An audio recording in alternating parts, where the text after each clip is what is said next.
கர்த்தருடைய பரிசுத்த நாமம் மகிமைப்படுவதாக. இந்த நாளுக்காக நான் கர்த்தரை நன்றியோடு துதிக்கிறேன், ஸ்தோத்திரிக்கிறேன். இந்த நாளிலும் நாம் உடைக்கப்பட்ட தலைவன் என்ற தலைப்பிலே நாம் சில காரியங்களை சிந்திக்க போகிறோம். எ புரோக்கன் லீடர். ஒரு தலைவனாக இருக்கிறவன் உடைக்கப்பட வேண்டுமா?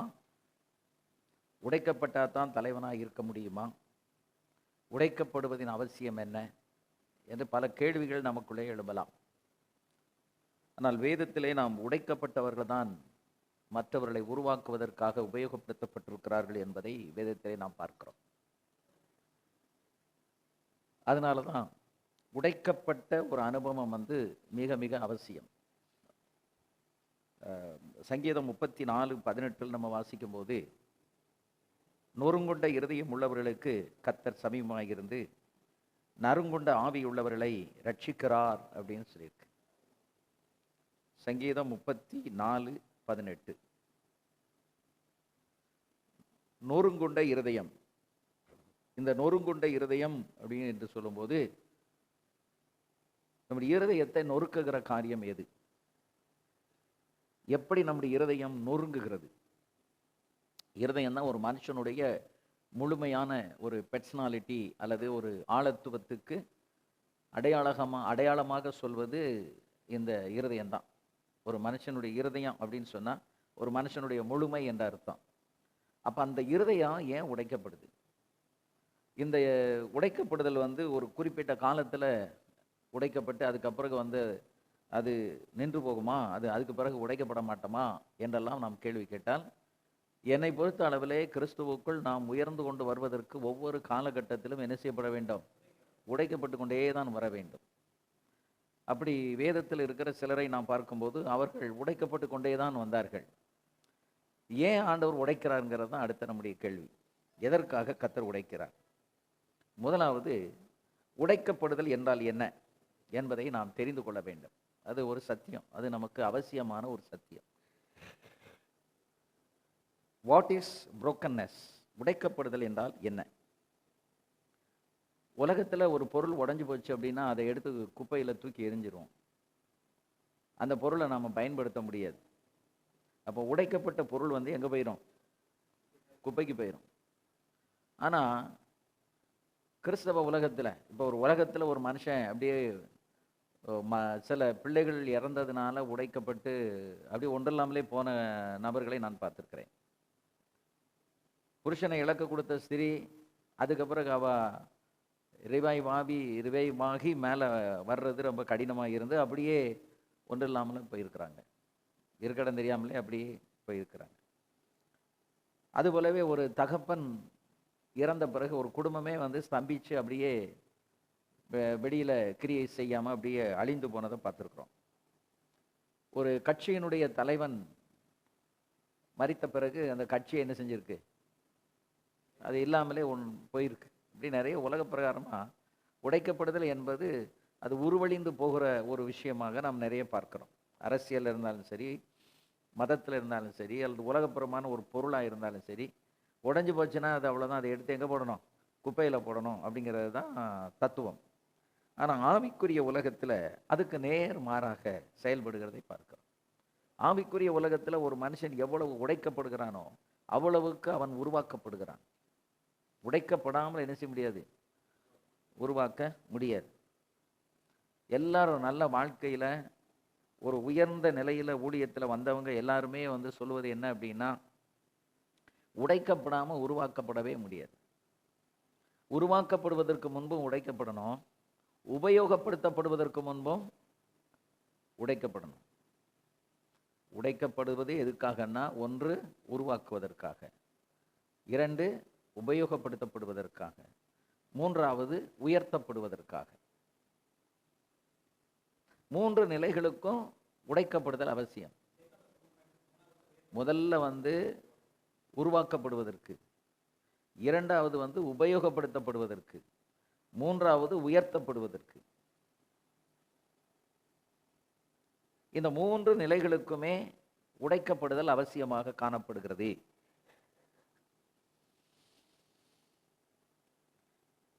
ஆவிக்குரிய உலகத்தில் உலகத்தை விட நேர்மாறான காரியங்களில் செயல்படுகிறதை நாம் பார்க்கிறோம்.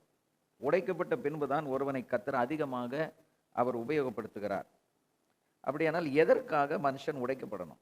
ஒரு மனுஷனோ ஏன் உடைக்கப்படணும்?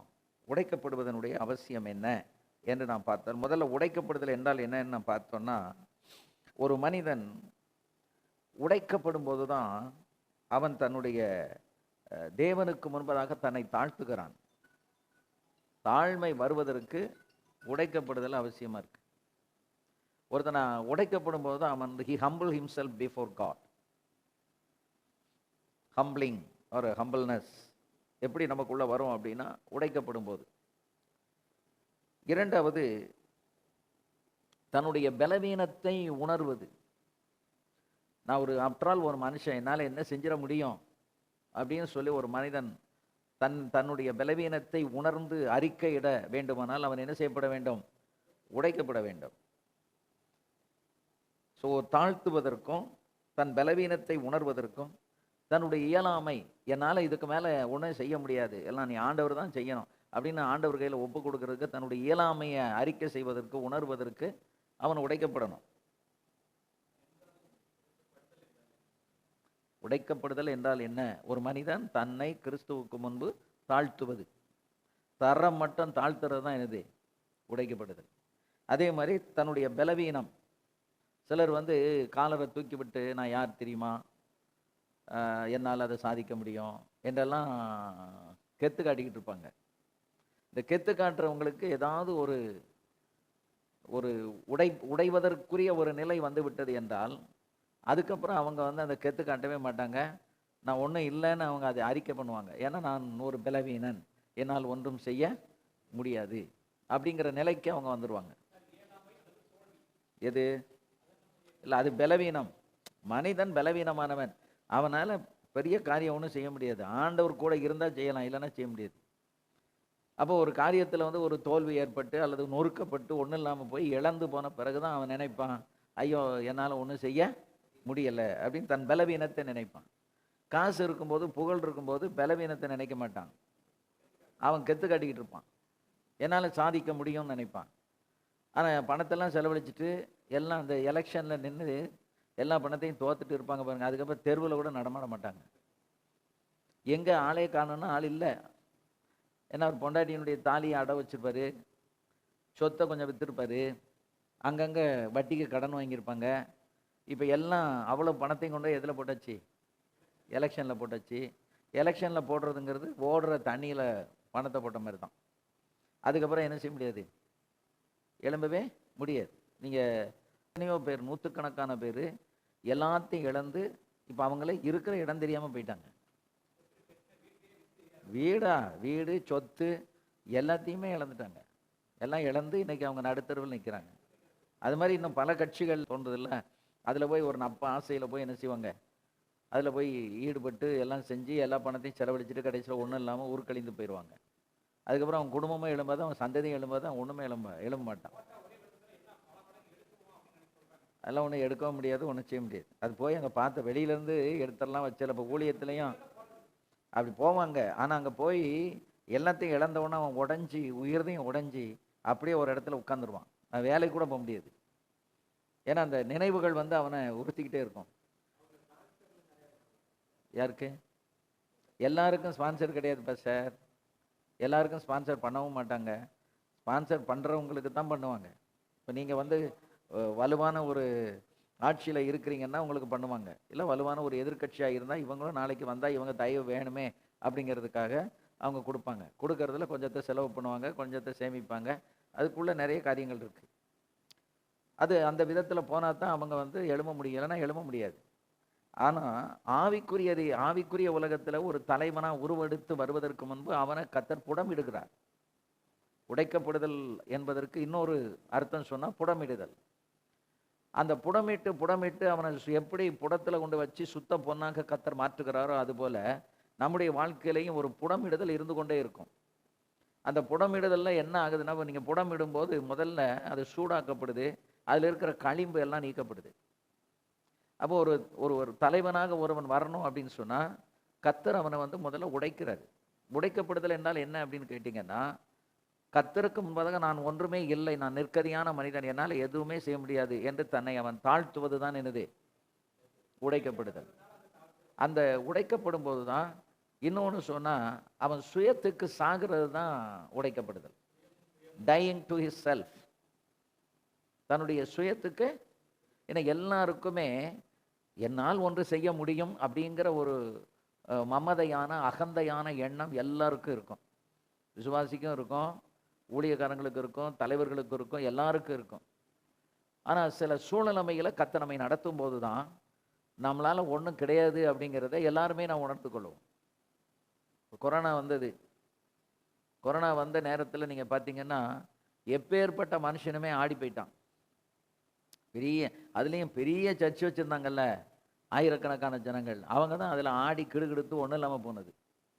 அமெரிக்காவில் இருக்கிற அந்த மெகா சர்ச் எல்லாம் வீழ்ச்சி அடைந்ததற்கு முதல் ஃபஸ்ட்டு ஸ்டெப்பு என்ன அப்படின்னு கேட்டால் இந்த கொரோனா. கொரோனா வந்து எல்லாரும் வந்து அந்த சர்ச் கேம்பஸில் வெளியில் இருந்தே ஸ்க்ரீனில் இருந்து அவங்க பார்த்துட்டு போயிட்டாங்க. எங்கே வரல, சர்ச்சுக்குள்ளே வரல. இந்த சின்ன சின்ன சர்ச் இருந்தது தப்பிடுச்சு. ஆனால் பெரிய பெரிய சபைகள்லாம் என்னாச்சுது, ஜனங்கள் யாரும் வரல. ஜனங்கள் வரலன்னா காணிக்கப்பட மாட்டாங்க. காணிக்கை இல்லைன்னா அதை மெயின்டைன் பண்ண முடியாது. கட்டிடத்தை கட்டிடுறது ஈஸி, ஆனால் கட்டின கட்டிடத்தை கரெக்டாக அதை மெயின்டைன் பண்ணுறதுங்கிறது ரொம்ப கஷ்டம். அதை மெயின்டைன் பண்ணணும்னா என்ன வந்துக்கிட்டே இருக்கணும், ஒரு ரெவன்யூ வந்துக்கிட்டே இருக்கணும். அது இல்லை அப்படின்னா அதுக்கு மேலே அவங்களால ஒன்றும் செய்ய முடியாது. இன்றைக்கி கிட்டத்தட்ட 160 சர்ச்சஸ், 2000க்கு மேலே, 2000 பேருக்கு மேலே கூடுகிற 52,000 வரைக்கும் ஜோயல் ஆஸ்டினுடைய சர்ச்சு 52,000 லே கூட்டு அந்த சர்ச்சு வரைக்கும் இன்றைக்கி என்ன செஞ்சுருக்கு, மூடி கிடக்கு. 52,000 பேர் கூடின அந்த பெரிய சர்ச்சில் 8,000 பேர் வந்தால் எப்படி இருக்கும், அந்த போதகர் அப்படியே உடஞ்சி நொறுங்கி எப்படி போயிடுவார், உட்காந்துருவார், அவர் ஒன்றும் செய்ய முடியாது. சின்ன சின்ன சர்ச்சஸாக இருக்கிறது இன்றைக்கும் தப்பி வந்துக்கிட்டு இருக்கு. ஆனால் பெரிய பெரிய சபைகளாக இருந்தது எல்லாமே என்ன செஞ்சுட்டு, அது வந்து சாத்தானுடைய ஒரு தந்திரங்கிறது யாருக்கும் தெரியாது. எது மெகா சர்ச்சி, ஏன்னா வேதத்தில் அப்படி மெகா சர்ச்சி இல்லை. நீங்கள் எந்த ஊழியம் செய்தாலும் வேதத்தை ஆதாரமாக வச்சு செய்யுங்க. ஊழியத்தினுடைய வெற்றிங்கிறது கூட்டத்தை கூட்டுறதோ காணிக்கை வாங்குறதோ பெரிய ஆடி காரில் போகிறது ஊழியத்தின் வெற்றி அல்ல. ஊழியத்தின் வெற்றி என்பது ஒரு மனிதன் எவ்வளவு தன்னை தேவ சமூகத்தில் உடைத்து பரிசுத்தமானவனாக காத்து கொண்டு வருகைக்கு ஆயத்தமாகறானோ அதான் வெற்றி.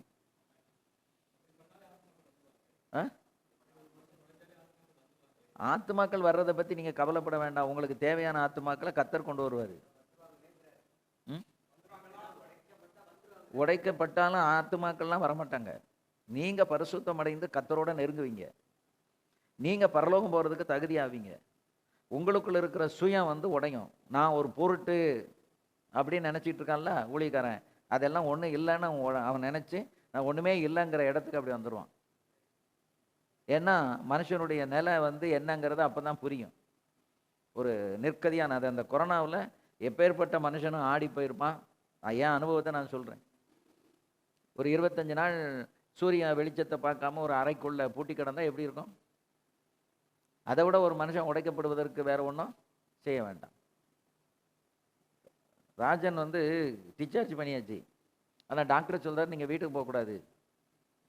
ஒரு லாட்ஜை போட்டு அந்த லாட்ஜில் ரூம் எடுத்து ஒரு வாரம் தங்கி இருந்து திருப்பி வந்து செக்கப் பண்ணி நாங்கள் போகலான்னு சொன்னால் தான் எங்கே போனோம், வீட்டுக்கு போகணும். இப்போ ஒரு வாரம் லாட்ஜில் தங்குறதுனா எவ்வளோ பெரிய கஷ்டம். அது யாரும் போய் பார்க்க முடியாது. அது எவ்வளோ பெரிய ஒரு கொடுமையான ஒரு அனுபவம். அதிலெல்லாம் ஆண்டவர் அவனை உடைச்சார். அந்த அந்த அனுபவத்துக்கு பிறகு 5 நாள் ஐசியூவில் இருந்தான்.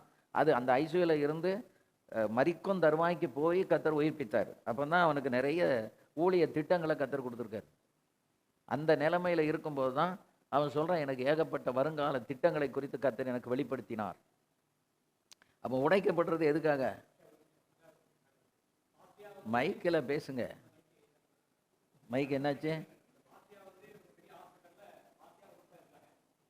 அப்படின்னு அப்போ பாஸ்டியா சொல்லுதாங்க, ஒரு மிகப்பெரிய இழப்பு ஏஸ்தாஸ் அப்படிங்காங்க. பாஸ்டியா சர்ச்சில் பாஸ்டியாவுக்கு வலதுகரமாக இருந்தால் யோனா தாத்தாங்க வருவார் பார்த்தீங்களா, எங்கள் கூட அவர் இறந்துட்டார். அவர் கிட்டத்தட்ட 30 வருஷத்துக்கு மேலே பாஸ்டியாவுக்கு வலதுகரமாக இருந்து நல்ல ஊழியத்தில் தோல் கொடுத்துருந்தவர். அவர் இறந்துட்டார். இங்கே ராஜன் பாஸ்டர் ரொம்ப சீரியஸ். நான் போய் பண்ண முடியல. ராஜனும் பண்ண முடியல. 2 பேரும் வரல. பாஸ்டியா என்கிட்ட சொன்னாங்க உடனே போங்க அப்படின்னாங்க. உடனே கார் எடுத்துகிட்டு போகிறேன். அவங்க வீட்டில் இருக்க அது அந்த சூழ்நிலை பாஸ்டியாவுடைய மருமகன். ஆமாம், எப்படி? இல்லை அந்த சமயத்தில் அந்த இது இல்லை. அந்த அளவு சீரியஸா இல்ல. இல்லை பாஸ்டியா வீட்டில் வந்து பாஸ்டியாவுடைய ஜப்பானில் இருக்கிற பாஸ்டியாவுடைய மக குழந்தை உண்டாயிருக்காங்க, வீட்டில் இருக்காங்க. பாஸ்டியாவுடைய மருமகன் ஜப்பான் மருமகன் வந்து அவங்களுக்கும் பாதிச்சிருக்கு. அங்கே இங்கே சேலத்தில் இருக்கிறாங்க மூத்த மருமகன், அவங்க வீட்டில் எல்லாத்துக்கும் பாதிச்சிருக்கு. மேலே எல்லாரும் ஒவ்வொரு ரூமில் இருக்கிறாங்க. பாஸ்டியாவும் ராஜன் பாஸ்டும் ஹாஸ்பிட்டலில் இருக்கிறாங்க. இங்கே முக்கியமான ஆள் இறந்து போச்சு. அந்த சமயத்தில் நினச்சி பார்த்தா ரொம்ப பயங்கரமான ஒரு நிலை. அதனால் அந்த அந்த நேரம் தான் நம்ம வந்து உடைக்கப்படுகிற நேரம் அப்படின்னு நான் நினைக்கிறேன். அப்படிதானே பாஸ்டியா? ஆமா, அது அந்த சமயத்தில் என்ன பண்ணனே ஒன்றும் தெரியல. இல்ல, நான் அந்த டைம்லலாம் வந்து நான் உடைஞ்சு டெய்லி அழுதுருக்கேன். அழாத முடியாது, ஒரே வீட்டுக்குள்ள இருக்கிறோம். அப்ப அது வந்து ரொம்ப ஒரு கொடுமையான கொடூரமான ஒரு காலம். அந்த அப்படிப்பட்ட ஒரு நிலை வரும்போது தான் மனுஷன் தான் யாருன்னு உணருவான். இது நம்ம உணர்ந்தோம் அப்படின்னு சொன்னா நம்ம வந்து பெருமை பேசவே மாட்டோம். இந்த கெத்து காட்டுறது, பீத்தி தலைகிறதெல்லாம் வந்து இருக்கவே இருக்காது. ஏன் நம்ம வந்து ரொம்ப தாழ்ந்து போறோம் அப்படின்னா, அதாவது நம்ம ஒண்ணுமே கிடையாதுங்கிறத ஆண்டவர் நமக்கு எல்லாம் நிரூபிச்சிருக்காரு. அப்படி நிரூபிக்கப்பட்டதுனால நாம வந்து பெருமைப்படுறதுக்கு அங்க ஒண்ணுமே கிடையாது.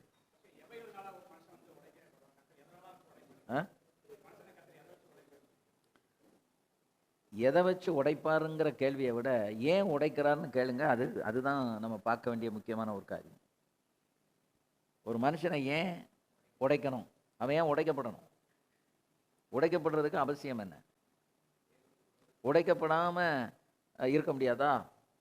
இல்லை உடைக்கப்படாம உபயோகப்படுத்த முடியாதா? அப்படிங்கிற அந்த கேள்விதான் நமக்குள்ள அடிக்கடி இருக்கணும். எதுக்காக கர்த்தர் நம்மளை உடைக்கிறார்? அதை உடைக்கப்படுதல் அப்படின்னா என்ன அப்படின்னா, முதல்ல டையிங் டு இஸ் செல்ஃப். அவன் தன் சுயத்துக்கு சாகிறது தான் என்னது? உடைக்கப்படுது. உடைக்கப்பட்டுட்டான் அப்படின்னா அவன் சுயத்துக்கு செத்துட்டான்னு அர்த்தம். அந்த சுயத்துக்கு சாகாதவனை கர்த்தர் எடுத்து பயன்படுத்த மாட்டார்.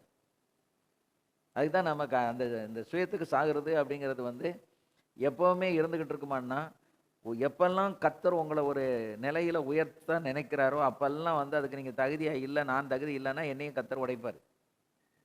உடைச்சு தான் என்ன செய்வார்? உருவாக்கிக்கிட்டே இருப்பார்.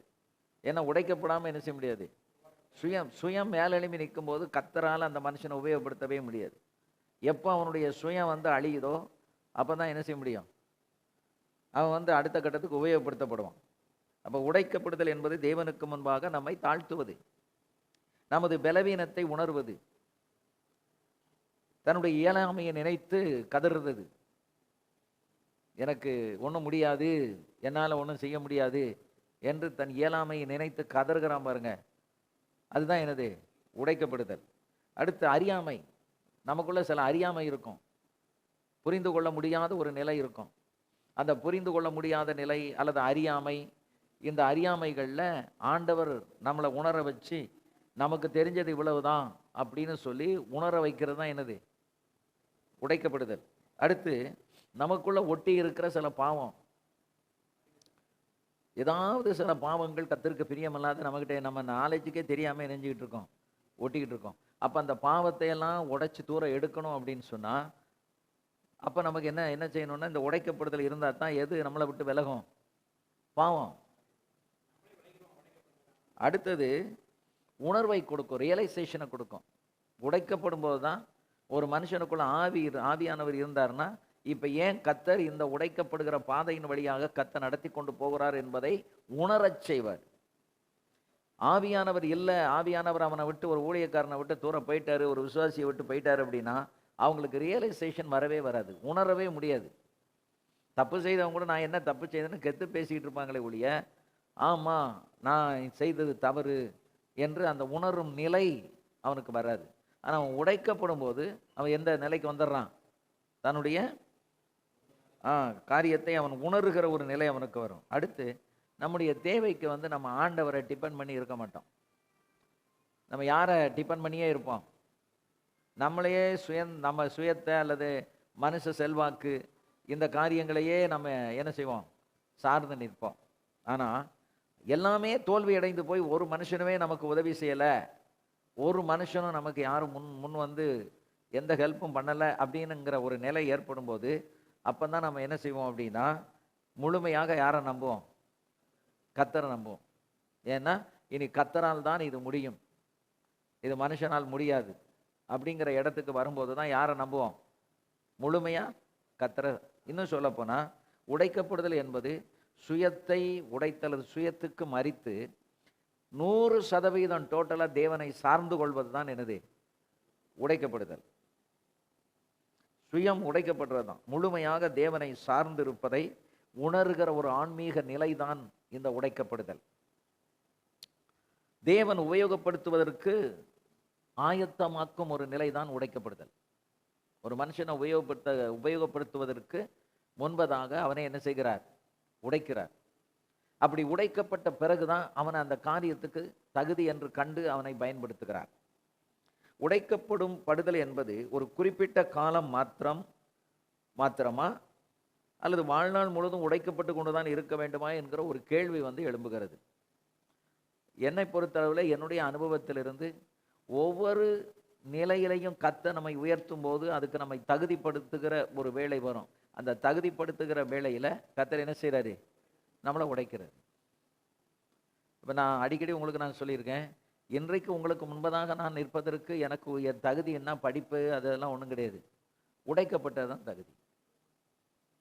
உடைக்கப்பட்டு நொறுக்கப்பட்டதுனால இன்னைக்கு உங்களுக்கு முன்னால் கொண்டு வந்து நிறுத்தி பேச வச்சிருக்கிறார். அப்படி இல்லை அப்படின்னா நான் உங்களுக்கு முன்பாக நிற்பதற்கு எனக்கு என்ன இல்லை? தகுதி இல்லை. அப்போ எந்த அளவு நம்மளை உடைக்கிறார் ஆண்டவர் அந்த அளவுக்கு உபயோகப்படுத்துவார். நான் ஒரு ஒரு ஒரு காலகட்டத்தில் ஒரு வருடம் முழுவதும் அழுதுருக்கிறேன். 365 நாள் என்ன செஞ்சுருக்கிறேன்? அழுதுருக்கிறேன். அழுது அழுது அழுது அழுது உடைந்து நொறுங்கி போனதுனால தான் அதுக்கப்புறம் ஆண்டவர் எடுப்பித்து கட்டி இன்றைக்கு பயன்படுத்தி கொண்டிருக்கிறார். இப்போ இன்றைக்கு நிற்பதற்கு முன்பே என்ன செஞ்சிருக்கு? உடைக்கப்பட்டிருக்கு, நொறுக்கப்பட்டிருக்கு. அதனால தான் இன்னைக்கு பெருமை அப்படிங்கிற ஒன்று எந்த சூழ்நிலையுமே நம்மகிட்ட வர்றதுக்கு சான்ஸே இல்லை. என்கிட்டலாம் வர்றதுக்கு சான்ஸே கிடையாது.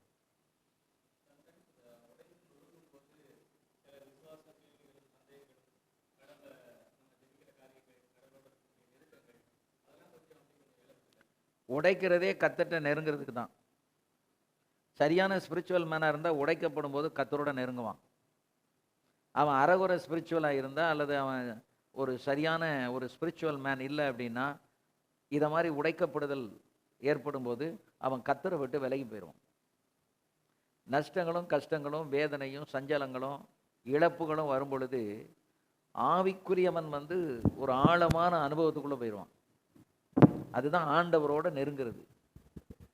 அப்படி இல்லை அப்படிங்கிற பட்சத்தில் அறகுறையான ஒரு ஆவிக்குரிய மனுஷனாக இருந்தால் அந்த அறகுறையான மனுஷன் என்ன செய்வான் அப்படின்னா ஆண்டவரை விட்டே விலகி போயிடுவான், பின்வாங்கி போயிடுவாங்க, பின்மாற்றத்தில் போயிடுவாங்க.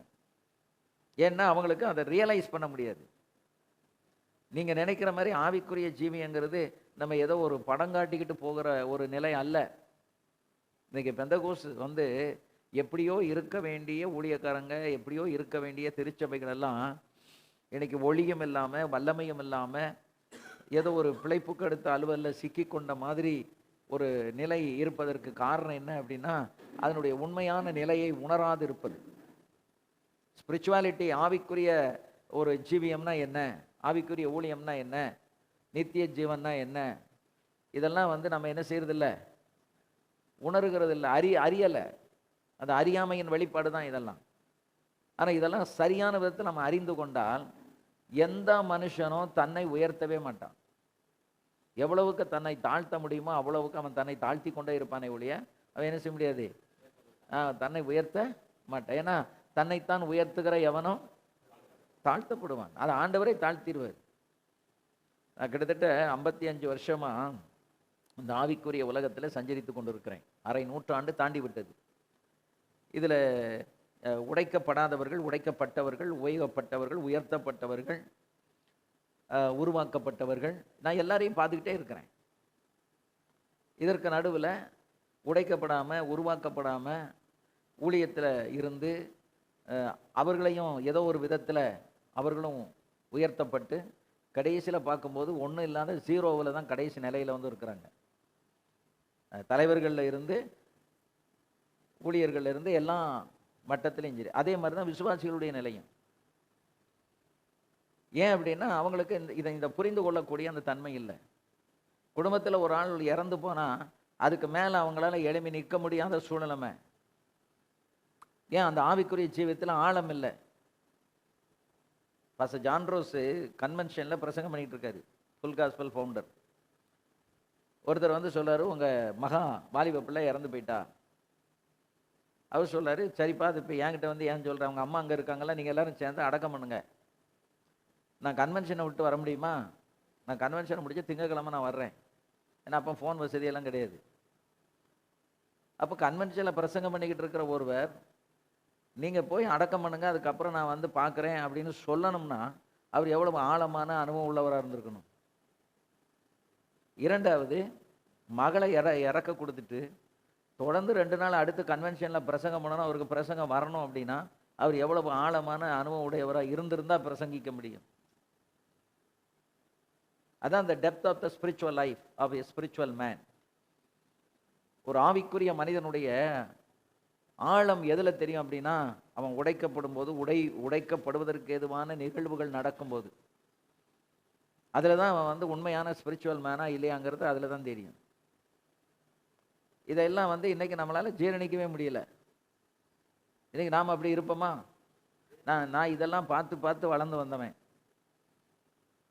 அதனால அப்படிப்பட்ட அனுபவங்களை உடைய பரிசுத்தவான்களை அன்றைக்கு கண்டதுனால, இதுதான் ஆவிக்குரிய ஜீவியம், இப்படித்தான் நம்ம வாழணும், இப்படித்தான் இருக்கணும் அப்படிங்கிற ஒரு சரியான தெளிவு எனக்குள்ள வந்ததுனால தான் நான் பேசுகிற காரியங்களை தெளிவாக பேசுகிறேன்.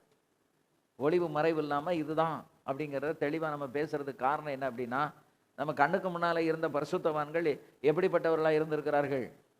பிள்ளைகளை இழக்க கொடுத்து விட்டு கன்வென்ஷனில் பிரசங்கம் பண்ணிட்டு போகிற நிலையில தான் அவங்க இருந்திருக்காங்க. ஆமென். அதான் என்னது, பெங்களூரில் ஒரு போதகர் ஞாயிற்றுக்கிழமை காலையில் மனைவி இறந்து விட்டார்கள். பெட்ரூமில் வச்சு பூட்டிட்டு ஆராதனை நடத்திட்டு இருக்காரு. அவர் 1:30 மணிக்கு தான் ஆராதனை முடிப்பார். எப்பவும் 1:30 மணிக்கு ஆராதனையை முடித்து சாவி எடுத்து கையில் கொடுத்து, பாஸ்டமா இன்றைக்கு காலையில் மரித்து விட்டார்கள், அவருடைய சரீரம் பெட்ரூமில் இருக்குது, போய் எடுத்து அடக்கத்துக்கு ஏற்பாடு பண்ணுங்க அப்படின்னு சாவியை தூக்கி கொடுக்க, சபையை கிடுகிடுன்னு ஆடிட்டு, மனைவி இறந்து ரூமில் வச்சு பூட்டிட்டு இவரால் எப்படி ஆராதனை நடத்த முடியும்? அப்போ அவர் எந்த அளவுக்கு ஆவிக்குரிய ஜீவியத்தில் வந்து வளர்ந்துருந்திருப்பாருன்னு நீங்கள் பாருங்கள். எவ்வளோ ஒரு ஆள். அந்த மரணம் அவரை அசைக்க முடியவில்லை. மகளின் மரணம் பாஸ்டர் ஜான் ரோஸ் அவர்களை அசைக்க முடியலை. மனைவியின் மரணம் பாஸ்டர் கேஆர் பால அசைக்க முடியலை. இவங்கெல்லாம் எப்படிப்பட்ட ஆவிக்குரிய ஒரு ஜீவியத்தில் கடந்து வந்திருக்காங்க. இன்னைக்கு உள்ள ஆவிக்குரிய ஜீவியத்தை நீங்கள் பாருங்களேன். இன்னைக்கு நம்ம எப்படிப்பட்ட ஒரு ஆவிக்குரிய ஜீவியத்தில் இருக்கிறோம். இன்னைக்கு ஒரு சின்ன இன்சிடென்ட் வந்தாலே சர்ச்சே மூடிட்டு போயிருந்தோம், சர்ச்சை ஆராதனைக்கே வரமாட்டோம். அப்போ ஆராதனை அப்படின்னா அந்த ஆராதனைக்கு அவங்க கொடுத்த முக்கியத்துவம் என்ன? ஆராதனைக்கு கொடுக்குற முக்கியத்துவம் தேவனுக்கு கொடுக்குற முக்கியத்துவம். ஏனென்றால் ஆராதனை யாருக்கு? தேவனுக்கு. அப்ப தேவனை ஆராதிக்கிற ஆராதனையில் தொய்வு விழுந்துட விடக்கூடாது. ஆராதனை தான் முக்கியம் அப்படின்னு சொல்லி அந்த ஆராதனைக்கு முக்கியத்துவம் கொடுத்ததுனால அவங்க எதை பொருட்படுத்தலை? மரணத்தையோ அடக்கத்தையோ அவங்க பொருட்படுத்தலை. ஏன்னா அவங்க என்ன நினைச்சாங்கன்னா, இதை விட ஆராதனையை உயர்வாக நினைத்தார்கள். இன்னைக்கு நம்ம ஈஸியாக நொண்டிச்சாக்கில் சொல்கிறோம்.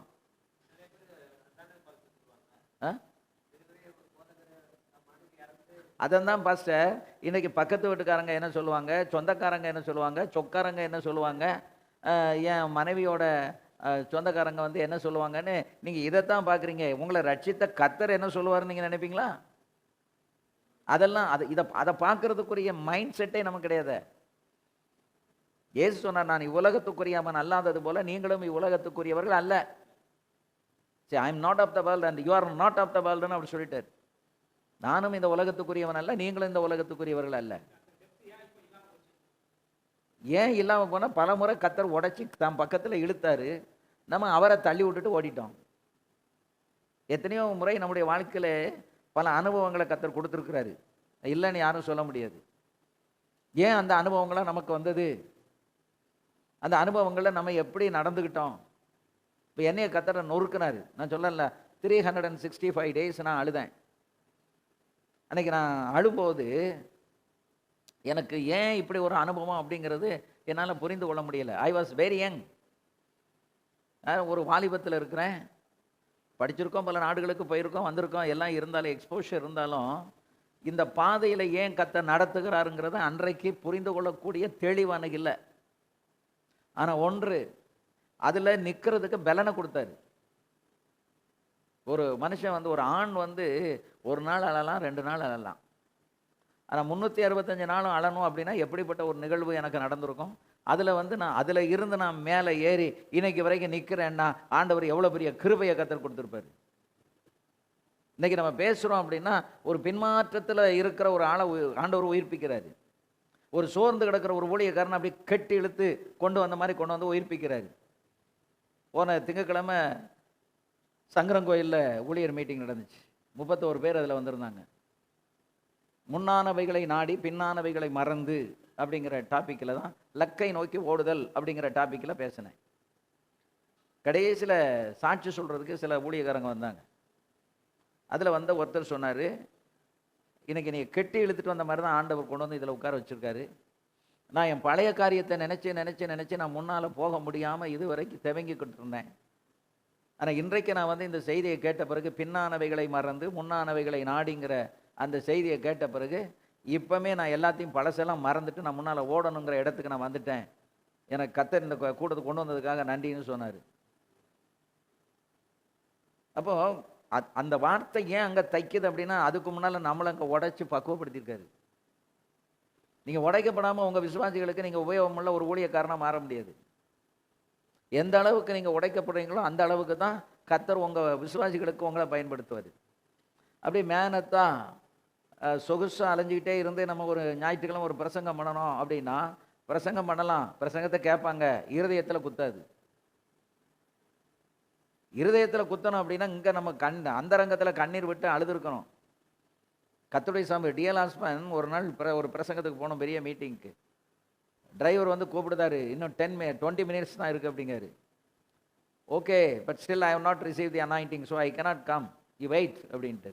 நான் இன்னும் இந்த அபிஷேகத்தை நான் பெறல, இந்த கூட்டத்துக்குரிய அபிஷேகம் எனக்கு வேணும், so I am waiting in the Lord.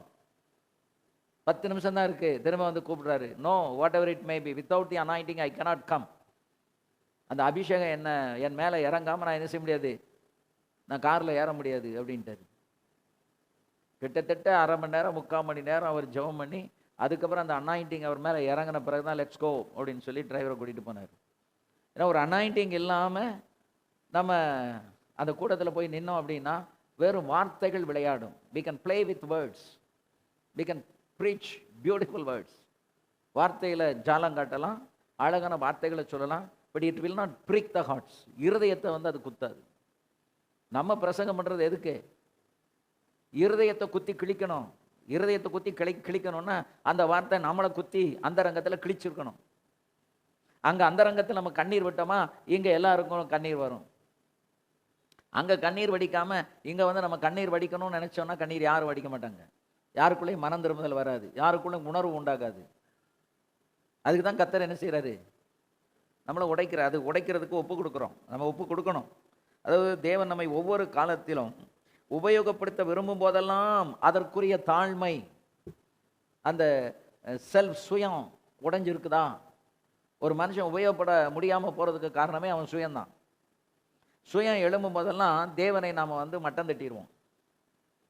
எப்போ வந்து சுயத்தை உடைக்கிறோமோ அப்போ நம்ம வாழ்க்கையில் we will exalt God and we will break ourselves. நம்முடைய சுயத்தை வந்து உடைக்க நம்ம வாழ்க்கையில், ஊழியத்தில், குடும்பத்தில் யார் உயர்வா? தேவன் உயர்ந்து கொண்டே இருப்பார். அதுக்கு தான் பக்தியுள்ள ஒரு உடைக்கப்பட்ட ஒரு ஊழியக்காரனுடைய முகத்தில் ஒரு கிருபை எப்பவும் தெரியும். ஒரு நல்ல வல்லமையான ஒரு ஊழியக்காரனை பார்த்தாலே நமக்கு ஒரு அபிஷேகம் இறங்குற மாதிரி இருக்கும். இந்த பார்வையிலேயே அவங்க நம்மளை பார்க்குறதும் நம்ம அவங்கள பார்க்கும்போதும் அந்த ஐ கான்டாக்ட் இருக்கு இல்லையா, அந்த ஐ கான்டாக்ட்லேயே தெர் இஸ் அ பவர், அதாவது டிரான்ஸ்ஃபர் உண்டாகும். அங்கேருந்து அவங்க பார்க்கும்போதே நமக்குள்ள அந்த பவர் வரும். நம்ம தொட்டாலும் அதே மாதிரி. அந்த அளவுக்கு நம்ம வல்லமை உள்ள ஒரு ஊழியக்காரனாக விளங்கணும் அப்படின்னா கர்த்தர் நம்மளை உடைச்சிருக்கணும். ஆமென். ஆகவே எப்பெல்லாம் கர்த்தர் நம்மளை ஒரு காரியத்துக்காக உபயோகப்படுத்தணும்னு நினைக்கிறாரோ அப்போ அதுக்குரிய தாழ்மை, அதற்குரிய ஒரு சுயநலமின்மை, அதுக்கு தகுதியான ஒரு தகுதி நம்மகிட்ட இருக்குதா அப்படின்னு கர்த்தர் பார்த்து, அது இல்லையா, அதுக்கு முன்னால உங்ககிட்ட ஒரு பொறுப்பை கொடுக்கறதுக்கு முன்னால உங்களை தட்டி நொறுக்குவாரு, உடைப்பாரு. அந்த உடைச்ச பிறகுதான் உங்க கையில அதை கொடுப்பாரு, நம்பி கொடுப்பாரு. இல்லைன்னா நம்ம அந்த ஊழியத்தை உடைச்சிருவோம். நிறைய பேருக்கு வந்து தகுதி இல்லாம ஊழியங்களும் தகுதி இல்லாம தலைமைத்துவ பதவிகளும் வந்த பிறகு அவர்களால் அந்த ஊழியம் கட்டப்பட்டிருக்கா, உயர்த்தப்பட்டிருக்கா, உடைக்கப்பட்டிருக்கா, நொறுங்கி போயிருக்கா?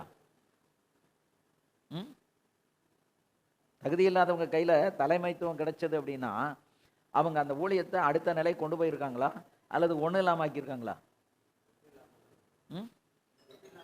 ஏன் ஒண்ணு இல்லாம ஆக்குறாங்க? அவங்க அதுக்கு உருவாக்கப்படலை. அதான் பவுல் சொல்றாரு, உங்களுக்கு நாங்கள் ஆறுதல் செய்யும்படிக்கு எங்கள் உபத்திரவத்திலே கர்த்தர் எங்களுக்கு என்ன செய்திருக்கிறார்? ஆறுதல் செய்திருக்கிறார். அப்ப அந்த வழியா போய் ஆறுதலை தேவனிடத்திலிருந்து பெற்றவர்கள் தான் மற்றவர்களுக்கு நம்ம என்ன கொடுக்க முடியும்? ஆறுதலை கொடுக்க முடியும்.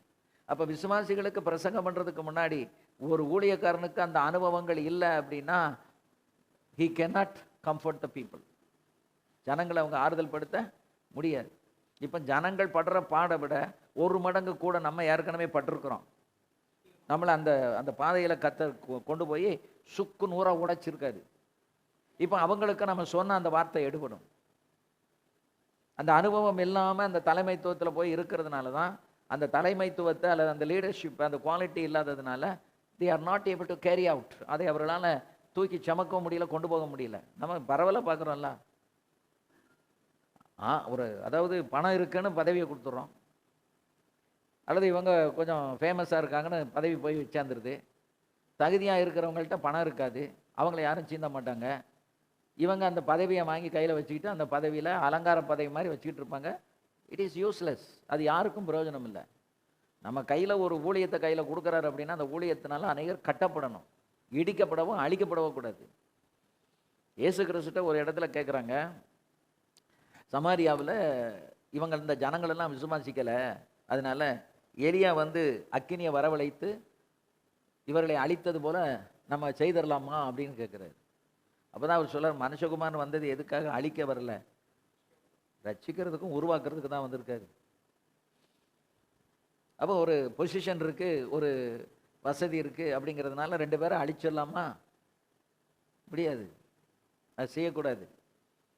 அதாவது ஜான் வெஸ்லி வந்து 2,50,000 மைல் பிரயாணம் பண்ணி 40,000 பிரசங்கம் பண்ணியிருக்காரு. எவ்வளவு? 40,000 மெசேஜஸ் he has preached. மெதடிசம் அப்படின்னு சொல்ற அந்த மெதடிஸ்ட் ஸ்தாபனத்தை உருவாக்குனது யாரு? John Wesley. Is a giant in preaching and in ministry. ஆனா அவருடைய மேரேஜ் லைஃப் வந்து அட்டர் ஃபெயிலியர். அவருடைய திருமண வாழ்க்கை வந்து எப்படிப்பட்டது? முற்றிலுமாக தோல்வி அடைந்தது. நான் முதல் முறையாக அவருடைய லைஃப் ஹிஸ்ட்ரி, மேரிடு லைஃப்பை கேட்கும்போது அப்படி என்னால் அது நம்பவே முடியலை.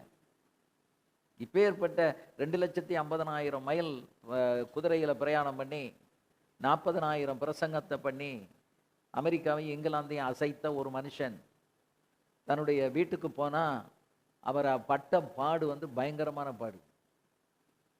ஒருத்தர் சொல்கிறாரு, நான் ஜான் வெஸ்லியை பார்க்குறதுக்கு வீட்டுக்கு போகிறேன், அவருடைய தலைமுடியை கொத்தா மனைவி பிடுங்கி கையில் வச்சுக்கிட்டு இருக்கான். இன்னும் நிறைய இருக்குது, நிறைய விஷயங்கள் இருக்குது. அப்போ அப்பேற்பட்ட ஒருவர் ஏன் இப்படிப்பட்ட ஒரு சூழ்நிலைமைக்கு தள்ளப்பட்டார்? அவர் முன்னால் செய்த ஒரு காரியம். அதாவது நான் இதை சொல்லிட்டு கடைசியில் அதை நான் வர்றேன். நம்மளை எப்பெல்லாம் கர்த்தர் உயர்த்தணும்னு நினைக்கிறாரோ அப்பெல்லாம் நமக்கு தகுதி இருந்தால் நம்ம உடைக்கப்பட மாட்டோம். தகுதி இல்லை அப்படின்னு தெரிஞ்சால் அவர் என்ன செய்வார்? உடைச்சி உடைச்சி உருவாக்கி மேலே தூக்கி வைப்பார். அது மட்டும் இல்லை, நமக்குள்ள தாழ்மை, சகிப்புத்தன்மை, பொறுமை, இந்த 3 இருக்கான்னு கர்த்தர் பார்ப்பார். ஒரு மனுஷனை உயர்த்துறதுக்கும் உயர்ந்த பதவியில் அவனை உட்கார வச்சு பயன்படுத்துறதுக்கும் என்ன வேணும்?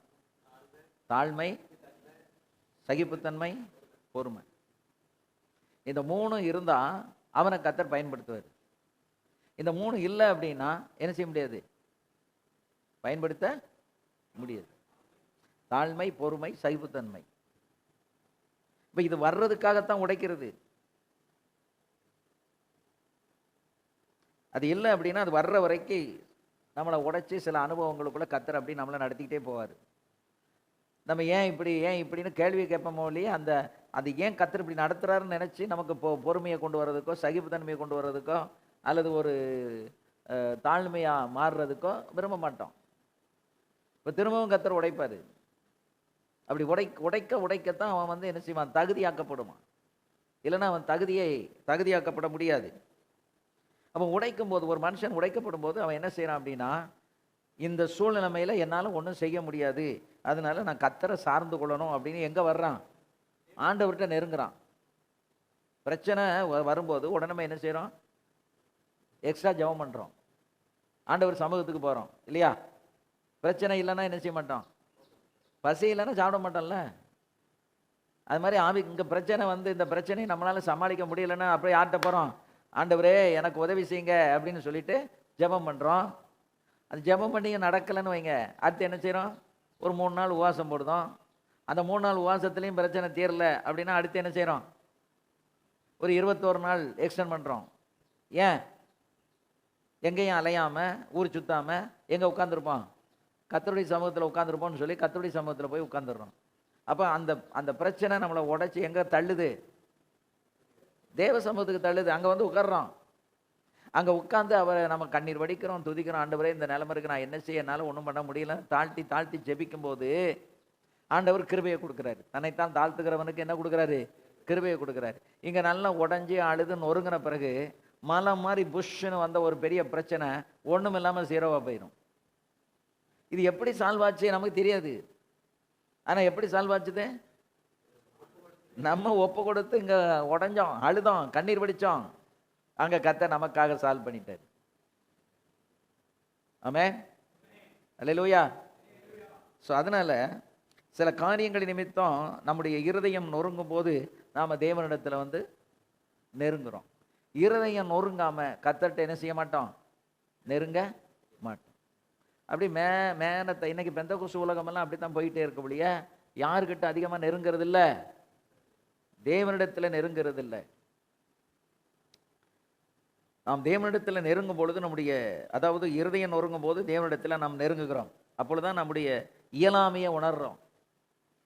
ஆண்டவரே ஏன் இப்படி தெரியலையே, எனக்கு இது புரியல, இப்போ என்னால் ஒன்றும் செய்ய முடியாது, கைமீறி போயிடுச்சு, எனக்கு உதவி செய்யுங்க. யார்கிட்ட சரண்டர் ஆகிறோம், தேவன்கிட்ட போய் சரண்டர் ஆகிறோம். அந்த சரண்டர் ஆகிறதுக்கு பேர் தான் என்னது, உடைக்கப்படுதல், புரோக்கன்னஸ். அவர் ஆண்டவர் அதை தான் எதிர்பார்க்குறாரு. என்னால் செய்ய முடியும். இப்போ ஆபிரகாமுடைய வாழ்க்கையில் ஒரு 2-3 ஸ்டேஜில் அவன் உடைக்கப்பட்டான். அதை நான் உதாரணமாக உங்களுக்கு நான் எடுத்து சொல்கிறேன். ஆதியாகமம் 21ஆம் அதிகாரம் 9வது வசனம். சாராய் வந்து ஆகாரை அவனுக்கு மனைவியாக கொடுத்து, இவள் மூலமாக எனக்கு ஒரு சந்ததி உருவாகட்டும் அப்படின்னு சொன்னான். But that is not the will of God. அது தேவனுடைய சித்தம் அல்ல. குழந்தை இல்லை அப்படிங்கிறதுக்காக, ஒரு குழந்தை வந்ததினால் நமக்கு என்ன வராது, சந்தோஷம் வராது. இப்போ இவன் என்ன பண்ணா, இவனால் என் சந்ததி கட்டப்படட்டும் அப்படின்னு சொல்லிட்டு ஆகாரை கொண்டு போய் கொடுக்குறான். ஆகாரை கொடுக்கும்போது யாருக்கு தெளிவில்லை, ஆபிரகாமுக்கு தெளிவில்லை. ஸோ ஆபிரகாமுக்கு தெளிவு இல்லாததுனால அவன் என்ன பண்ணான், அதை சரின்னு சம்மதிச்சு ஆகாரை தனக்கு எடுத்துக்கொண்டு ஆகார் மூலமாக ஒரு குழந்தை வந்துட்டு. இப்போ குழந்தை இல்லைங்கிற நிந்தை போயிடுச்சு.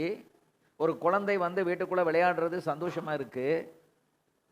அதே நேரத்தில் அதுக்கு பிறகுதான் கர்த்தர் ஈசாக்கை கொடுக்குறாரு. இப்போ ஈசாக்கும் இஸ்மவேலும் ஒன்றா வந்து விளையாடும் போது இஸ்மவேல் வந்து என்ன செய்கிறான், பரியாசம் பண்ணுறான். யார, ஈசாக்க பரியாசம் பண்ணுறான். பரியாசம் பண்ண உடனே அதை யாரால தாங்கிக்கிட முடியல, சாரால தாங்க முடியல. இப்போ சாரா ஆபிரகாமை பார்த்து என்ன சொல்றா, இந்த அடிமை பெண்ணையும் அவன் மகனையும், 10வது வசனத்தில் ஆபிரகாமை நோக்கி, இந்த அடிமை பெண்ணையும் அவன் மகனையும் புறம்பே தள்ளும். அவளுக்கு சொல்றது ஈஸி, ஆனா புறம்பே யாரால தள்ள முடியாது. ஏன், he is his own blood, இஸ்மவேல் வந்து யாருடைய ரத்தம்? ஆபிரகாமுடைய ரத்தம். ஒரு மகனை பெற்று வளர்த்து அதை உடனே தள்ளும் அப்படின்னு சொன்ன உடனே தள்ளிட முடியுமா? அந்த இடத்துல தான் Abraham உடைகிறான். The first time he is being broken by the words of Sarah. சாராளுடைய வார்த்தை அவனை உடைக்கிறது. உடனே ஆண்டவர் சொல்றாரு, அதாவது 11ல வாசிங்க.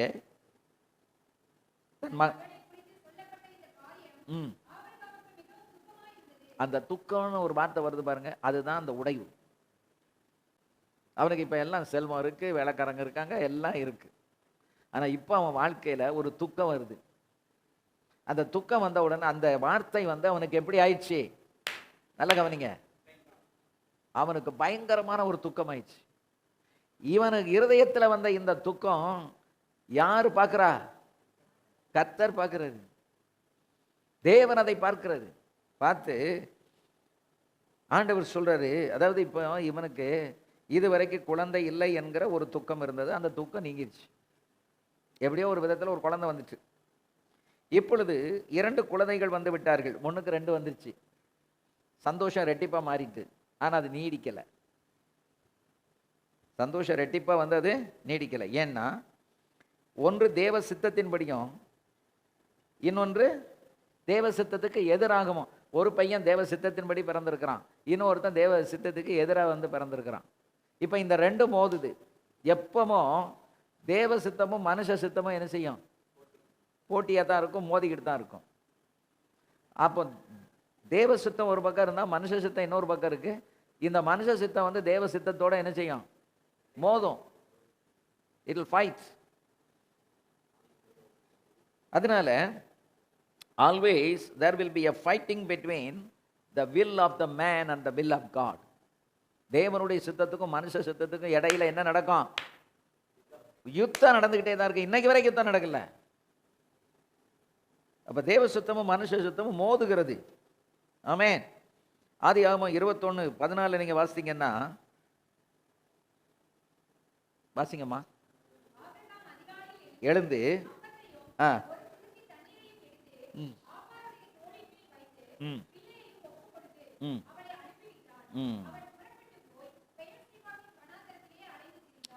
ஒருத்தொருத்தி தண்ணியும் பிள்ளையும் கையில கொடுத்து நீ போன அனுப்புனா, அவ இருதயம் எவ்வளவு உடைஞ்சிருக்கும்? அனுப்புன இந்த ஆபிரகாமுடைய இருதயம் எவ்வளவு உடைஞ்சிருக்கும் பாருங்க. அவனுடைய நொறுங்கி போயிருப்பான். ஏன்னா அடுத்த நேரம் மத்தியானம் தண்ணி குடிச்சாங்களா, சாப்பிட்டாங்களா, என்ன செஞ்சாங்க, எங்க தங்கினாங்க, அது நினைச்சு நினைச்சு நினைச்சு யார் உடஞ்சிக்கிட்டே இருந்திருப்பா? ஆபிரகாம் உடஞ்சிக்கிட்டே இருந்திருப்பான். ஆனா கர்த்தர் ஒரு வாக்கு கொடுத்தாரு, அவனும் உன் வித்தா இருக்கிறபடினால் அவனும் ஒரு பெரிய ஜாதி ஆவான், அவனையும் நான் ஆசீர்வதிப்பேன். ரைட்டு. அந்த வாக்குத்தத்தம், அந்த ஆசீர்வாதம் வந்தாலும் அதை சுதந்திரிக்கிற வரைக்கும் அந்த உடைவு இருக்கும்ல, இந்த புரோக்கன்னஸ் இருக்குமா இருக்காதா? அனுப்பி விட்டுட்டு இவன் வீட்டில் நிம்மதியா இருந்திருப்பானா? சாராள் வேணா நிம்மதியா இருந்திருப்பான். ஏன்னா இதுக்கு சாராள் தான் இதுக்கு முழுக்க முழுக்க காரணம். ஆனா அவன் இப்ப நிம்மதியா இருக்கா. இப்ப என் பையனை பரியாசம் பண்றதுக்கு, கேலி பண்ணதுக்கு யாருமே கிடையாது, அடிமை பெண்ணையும் அனுப்பியாச்சு அப்படின்னு சொல்லி வெளியே தள்ளியாச்சு. புறம்பே தள்ளும் அந்த வார்த்தை அவனை எவ்வளவு உடைத்திருக்கும். அதாவது சில நேரங்கள்ல சில மனிதர்கள் நமக்கு விரோதமா பேசும்போது அவருடைய வார்த்தை தான் நம்மை உடைக்கும். அப்படி உடைக்கிறதுக்கு கர்த்தர் ஒப்பு கொடுப்பார். எல்லாத்தையும் விட ரொம்ப ஒரு மனுஷனை உடைப்பது எது? வார்த்தை. மனுஷனுடைய வார்த்தை. மனுஷனுடைய வார்த்தை மனுஷனை உடைக்கும். ஏனென்றால் அது ஒரு சம்மட்டி. எப்படி வசனம் சம்மட்டி அநேகருடைய இருதயத்தை உடைக்கிறதோ அதுபோல மனுஷனுடைய வார்த்தைகள் என்ன செய்யும்? நம்மளை உடைக்கும். இவங்க சொல்லாமல் இருந்திருந்தா கூட பரவாயில்ல, இந்த வார்த்தையை சொல்லிட்டாங்க அப்படின்னு நினைச்சு நம்ம அப்படியே உடைவோம். கர்த்தர் ஏன் அதை அனுமதிக்கிறார் அப்படின்னா, நமக்கு இன்னும் உடைவு தேவை, அதனால அனுமதிக்கிறார். இப்போ ஆபிரகாம் வந்து ஒரு துருத்தி தண்ணியும் எடுத்து கொடுத்து மகனையும் கையில கொடுத்து அனுப்பும்போது அவன் கண்களிலே கண்ணீர் வடிந்திருக்கும், அவனுடைய உள்ளம் அழுதிருக்கும், அவனுடைய இருதயம் நொறுங்கி போயிருக்கும். இப்போ இதெல்லாம் சாராள்கிட்ட காட்ட முடியாது. ஆனால் அவன் தனக்குள்ளே உடைந்து உடைந்து உடைந்து அவனுடைய செல்ஃப்னு ஒன்று இருக்குல்ல, அந்த சுயம் வந்து அங்கே நொறுக்கப்பட்டிருக்கும், சாம்பலாக இருக்கும். எந்த நேரத்தில்? இந்த குழந்தைய கையில் கொடுத்து நீ போ அப்படின்னு சொல்லி அனுப்பும்போது இவனுடைய இருதயம் வந்து, இவனுடைய சுயம் வந்து எரிந்து எப்படி ஆயிருக்கும்? சாம்பலாக போயிருக்கும். அது ஒரு பயங்கரமான டீப் ஸ்பிரிச்சுவல் எக்ஸ்பீரியன்ஸ். ஆபிரகாம் அந்த வயசான நேரத்தில், ஆபிரகாமுக்கு கிட்டத்தட்ட 100 வயசு. அந்த 100 வயசுல இப்போ he is going through a very bitter experience. ஒரு கசப்பான அனுபவத்தில் அவன் கடந்து போகிறான். வெளியில் அழ முடியாது, உள்ளத்துக்குள்ள அவன் எவ்வளவோ அழுது நொறுங்கி இருப்பான். அப்போ தான் அவன் நினச்சிருப்பான், என்ன நினச்சிருப்பான்? ஐயோ, சாராளுடைய பேச்சை கேட்டு நான் இந்த இஸ்மவேலை பெற்றது எவ்வளோ பெரிய தவறு. இப்போ இஸ்மவேலை பெற்று அவனையும் வீட்டில் என்ன செய்ய முடியல, வைக்க முடியல. என்னுடைய சந்ததி இந்த வனாந்திரத்தில் அலைந்து திரிய போகுதே நினைக்கும் போது ஒரு தகப்பனுக்கு பயங்கர வேதனையாக இருக்கும், பயங்கர வேதனையாக இருக்கும். அப்போ அந்த வேதனையில் தான் அவன் தன்னை நொறுக்கு, அவன் சுயத்தை உடைக்கிறான். அவன் போய் ஆண்டவர்கிட்ட ஜெபம் பண்ணியிருப்பான், ஆண்டவரே, ஆண்டவர் வந்து வாக்குத்தத்தம் கொடுத்துட்டாரு, எல்லாம் இருந்தாலும் he would have not been comforted. அவனால் என்ன செஞ்சிருக்க முடியாது, ஆறுதல் அடைந்திருக்க முடியாது. ஏன்னா எப்போ ஆண்டவர் அவனை உயர்த்த போகிறாரு, அவனுடைய வாழ்க்கை நிலை என்ன ஆக போகுது, நமக்கு ஒன்றும் தினமே நமக்கு ஒரு வாக்குத்தத்தம் ஆண்டவர் கொடுத்து தான் ஊழியத்தில் வந்து ஊழியம் செய்கிறோம். அதனால் அந்த வாக்குத்தத்தம் உடனே இன்னைக்கு சொல்லி நாளைக்கு நிறைவேறுதா இல்லையே. அந்த வாக்குத்தத்தம் நிறைவேறுகிறதுக்கு என்ன ஆகும், காலங்கள் பிடிக்கும். ஸோ அந்த நிறைவேறுகிற காலம் வரைக்கும் நம்ம என்ன செஞ்சுக்கிட்டே தான் இருக்கணும், அழுதுகிட்டு தான் இருக்கணும், உடஞ்சிக்கிட்டு தான் இருக்கணும், நொறுங்கிக்கிட்டு தான் இருக்கணும். அதுக்கு வேறு வழியே கிடையாது. ஸோ முதலாவது முறையாக முதல்ல அவனுக்கு குழந்தை இல்லைங்கிற ஒரு துக்கம்.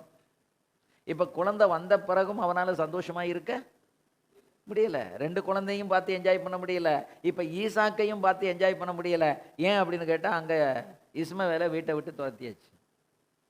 இப்போ அவன் போனதுனால இவனை வச்சு அவன் என்ஜாய் பண்ண முடியல.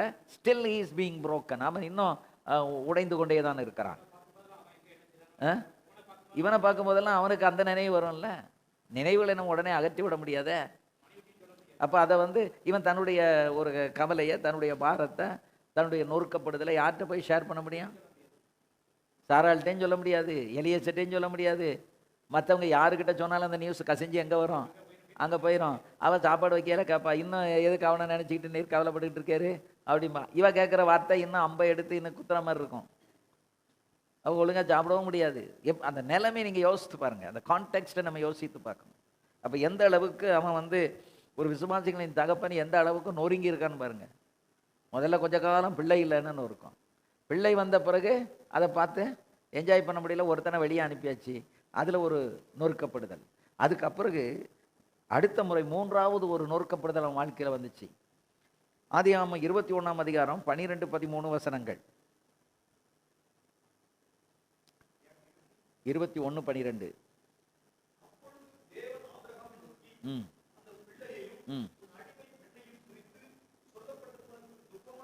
தேவனுடைய பார்வையில் கூட அவனுக்கு அது எப்படி தான் இருந்திருக்கு.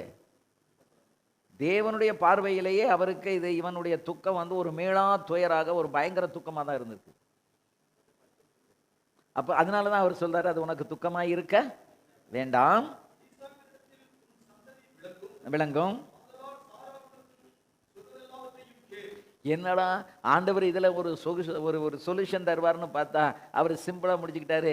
நீ சாரால் சொன்னதை கேளு, வேறு வழியே இல்லைல்ல. இந்த பாடு வந்துச்சு, இப்போ அடுத்த நாள் நீ அவ சொல்லே கேளுன்ட்டாரு. நீ இப்போ வந்து என்கிட்ட நீ துக்கப்பட்டு அழுகிறதுக்கு முன்னாடி அப்போ வந்து நீ கேட்டிருக்கணும், சாரா இப்படி சொல்லிக்கிட்டு இருக்காளா ஆண்டவரே, உண்மையிலே சாராள் இந்த இவ சொல்கிற இந்த இஸ்மவேல் மூலமாக தான் எனக்கு சந்ததி வரப்போகுதா?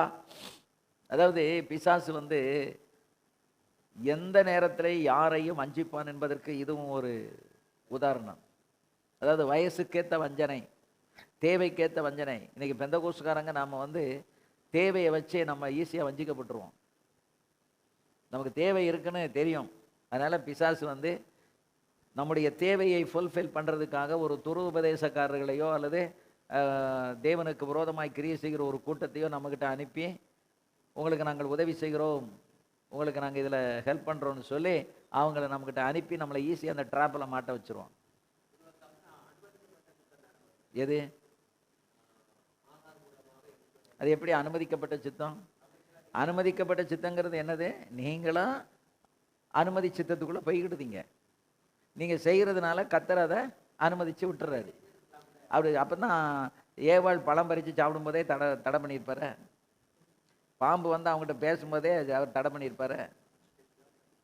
ஏன் உங்களுக்கு ஒரு சுய அறிவு அப்படிங்கிறது ஏன் கத்தர் கொடுத்தாரு? அதை நீ ஆராய்ந்து பார். சுய அறிவு வேலை செய்யாம போறதுக்கு காரணம் என்ன? மாம்சத்தின்படி டக்குன்னு வேலை செய்யுது, ஆவி இந்த கேட்டபடி சிந்திக்க மாட்டேங்குது. பணத்தை நீ தொடக்கூடாதுன்னு சொல்லியிருக்காரு. திரும்பி எதுக்கு அந்த சப்ஜெக்ட் வருது? ஆமா, அப்ப போய் மாட்டு. ஆமா, அதாவது அவர் சிருஷ்டிப்புலையும் குறவில்லை, நடத்துறதையும் குறவில்லை. ஆனா ஒரு சாத்தான் ஒருத்தன் இருக்காங்கிறதுக்காகத்தானே தெளிவா சொன்னாரு, இதை சாப்பிடும் நாளில் நீ சாகவே. அப்ப ஆண்டவருடைய வார்த்தையை விசுவாசிக்க முடியல. இல்ல, நமக்கு தேவனுக்கு இணையான இன்டலெக்சுவாலிட்டியை கத்தர் அந்த ஆதாமுக்கு கொடுத்தான். அவன் தான் பெயர் வைக்க சொன்னார்.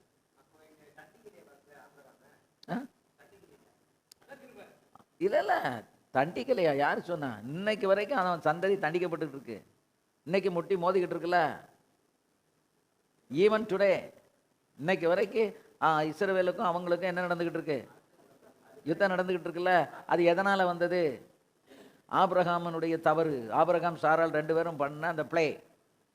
தேவ சித்தத்துக்கு மாறாக ஒரு காரியத்தை செய்வதற்கு கணவனும் மனைவியும் துணிந்ததினால் ஆதாமையும் ஏவாளையும் தோட்டத்தை விட்டு வெளியே விரட்டினாரு.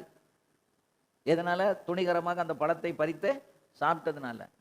இப்ப இவர்கள் இதை செய்ததுனால ஆகாரும் மகனும் விரட்டப்பட்டார்கள். விரட்டப்பட்டது மட்டும் கிடையாது, அவனையும் ஆண்டவர் என்ன செஞ்சிட்டாரு? ஏன்னா இவனுக்கு கொடுத்த வாக்குத்தத்தத்தை அவர் மறுதலிக்க முடியாது. அந்த வாக்குத்தத்தத்தின்படி அவனை இஸ்மவேலை பெருக பண்ணிட்டாரு. இப்ப பெருக பண்ண பிறகு அந்த பெருக்கமும் இந்த பெருக்கமும் என்ன செய்யுது?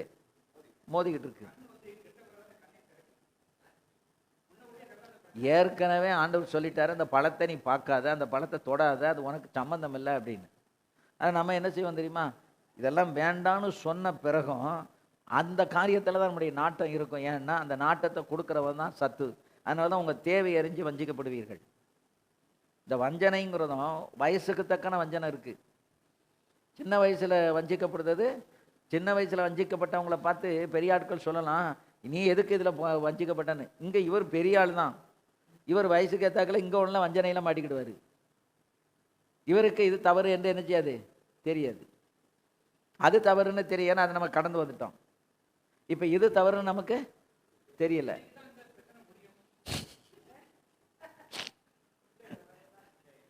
போராட்டம், இந்த வஞ்சனை, இந்த உழைக்கப்படுதல், டெய்லி தான் உழைக்கப்பட்டுக்கிட்டே இருக்கும்.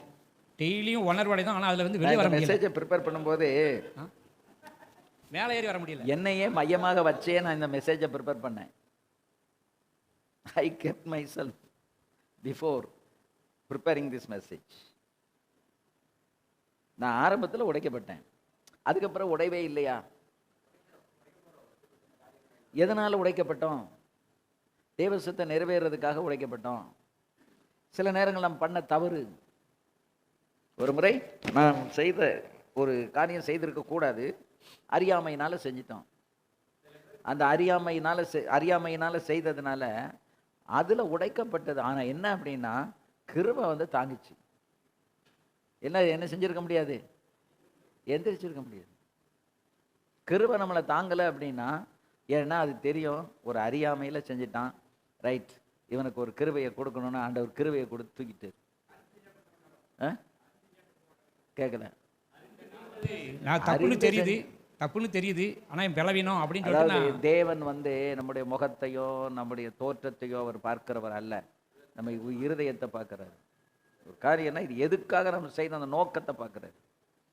அந்த நோக்கம் ஒரு நல்ல நோக்கமாக இருந்து அதுல நம்ம போய் ஒரு மாட்டிக்கிட்டோம் அப்படின்னா அவர் நமக்கு உதவி செய்கிறார். ஊழியக்காரனை வச்சே ஊழியக்காரனை சாத்தான் வீழ்த்துவான். ஊழியத்தில் ஆரம்பத்தில் இல்லை, இப்பவும் அப்படிதான் நடக்கு. இப்பவும் நிறைய ஊழியக்காரங்க அலக்களிக்கப்பட்டுக்கிட்டு ஆதங்கப்பட்டுக்கிட்டு இருக்கிறதுக்கு காரணம் வேற யாருமே கிடையாது, ஊழியக்காரங்க தான். சாராள், அதாவது ஆபிரகாமை வஞ்சித்தது யாரை வச்சு வஞ்சித்தான்? சாத்தான் ஆகாரை வச்சு. ஆபிரகாமை வஞ்சித்தது ஆகாரை வச்சு தான். ஆகார் எப்படி உள்ள நுழைஞ்சா? பார்வோனுடைய குமாரத்தி தான் ஆகார்.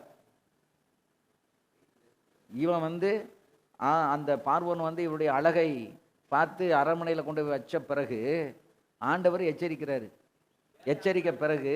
எச்சரித்த போது இவன் தீர்க்கதரிசின்னு கண்டு அவன் தன் மகள்கிட்ட சொன்னான், நீ ஒரு ராணியாக இருக்கிறத விட இவளுக்கு நீ ஒரு அடிமை பெண்ணாய் இருப்பது சிறந்தது என்று சொல்லித்தான் தன் மகளையும் அதுக்கு ஏகப்பட்ட பரிசுகளையும் கொடுத்து அனுப்பி வச்சான் ஆகார. இப்போ ஆகார் உள்ளே வந்த பிறகு ஒரு ஆள் எக்ஸ்ட்ரா நம்ம வீட்டுக்குள்ளே வந்துட்டா அந்த ஆள் எப்படிப்பட்டவங்கிறத நம்ம கவனிக்கலை அப்படின்னா அவங்கள கொண்டே நம்மளை விசுவாசம் வஞ்சித்திரும். அதுக்கு தான் நம்ம கூட இருக்கிற ஆள் யாரு? எனக்கு நிறைய ஊழியக்காரங்க பகுத்தறிவு இல்லாமலும் அலக்களிக்கப்பட்டுக்கிட்டு இருக்கிறதுக்கும் காரணம் என்ன அப்படின்னு கேட்டிங்கன்னா, அவர்களுக்கு தான் கூட இருக்கிறது யாரு, நம்ம யாரு கூட பயணிக்கிறோங்கிறத இன்னைக்கு பகுத்தறியக்கூடிய அந்த பகுத்தறிவின் வரம் இன்றைக்கு அவளுக்கு இல்லை. பகுத்தறிகிற வரம் இல்லை அப்படின்னா நீங்கள் யாரு கூட இருக்கிறீங்களோ அவங்கள வச்சே சாத்தா அவங்கள வஞ்சித்திருவான். அதுதான் இந்த ஃபெலோஷிப் அப்படிங்கிறது 133ஆம் சங்கீதத்தில் இருக்கு இல்லையா, அந்த அதாவது ஐக்கியத்தை பற்றி சொல்லியிருக்கு இல்லையா. சகோதரர்கள் ஒருமித்து வாசம் பண்ணுறது. ஏன் சகோதரர்கள் ஒருமித்து வாசம் பண்ணணும்? இல்லை அந்த ஒருமித்து இருக்கிறதுலாம் அழகு இருக்கு, அங்கே தான் ஆரோக்கியம் இருக்கு, அங்கே தான் சிறப்பு இருக்கு. அதனால தான் சகோதரர்கள் ஒருமித்து வாசம் பண்ணுவது எத்தனை இன்பமும் நன்மையுமா இருக்கிறது, ஏற்றதா இருக்கிறது. அங்கே எண்ணெய்க்கும் பனிக்கும் சொல்லியிருக்கு. அது ஒரு பெரிய பிரசங்கம். அப்போ நம்ம இன்னைக்கு யார்கிட்ட பழகிறோம் அப்படிங்கிறதுல கவனமாக இருக்கணும்ல. யார் கூட நம்ம பயணிக்கிறோம்? நன்மைக்குள்ள வஞ்சனன்னா நன்மை செய்தோம் அதனால நமக்கு வஞ்சிக்கப்பட்டு போவோமான்னு கேட்குறேன். நன்மை செய்கிறதுனால வஞ்சிக்கப்பட மாட்டோம். பட் தேவையற்றவர்களுக்கு போய் நன்மை செய்யும் போது அது நம்ம ஏமாற்றப்படும்.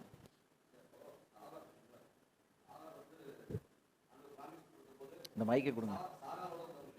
எப்படி?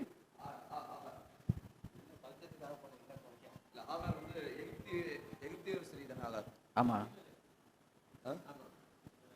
அது அபிமெலேக்கு கொடுத்த தாதி, அந்த அபிமெலேக்கு இல்ல, பார்வோன் கொடுத்த அந்த பெண்ணுங்கிறேன். ஆமா, பார்வோன் கொடுத்த பெண்ணு தானே.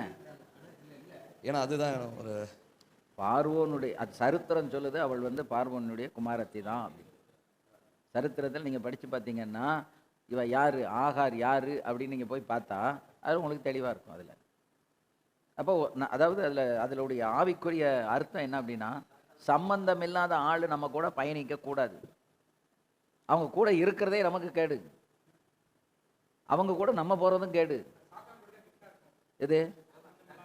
சாத்தான் தான் பாசி ஏஸ்தாசா எப்படா வீழ்த்தலான்னு பார்த்துக்கிட்டே இருக்கானே. நீங்க தேவ சித்தம் செய்யலை, தேவனுடைய அடிப்படை காரியங்களை நீங்க முன் செல்லலை, நீங்க உங்க இஷ்டத்துக்கு செய்றீங்கன்னா உங்க பக்கமே அவன் வரமாட்டான்.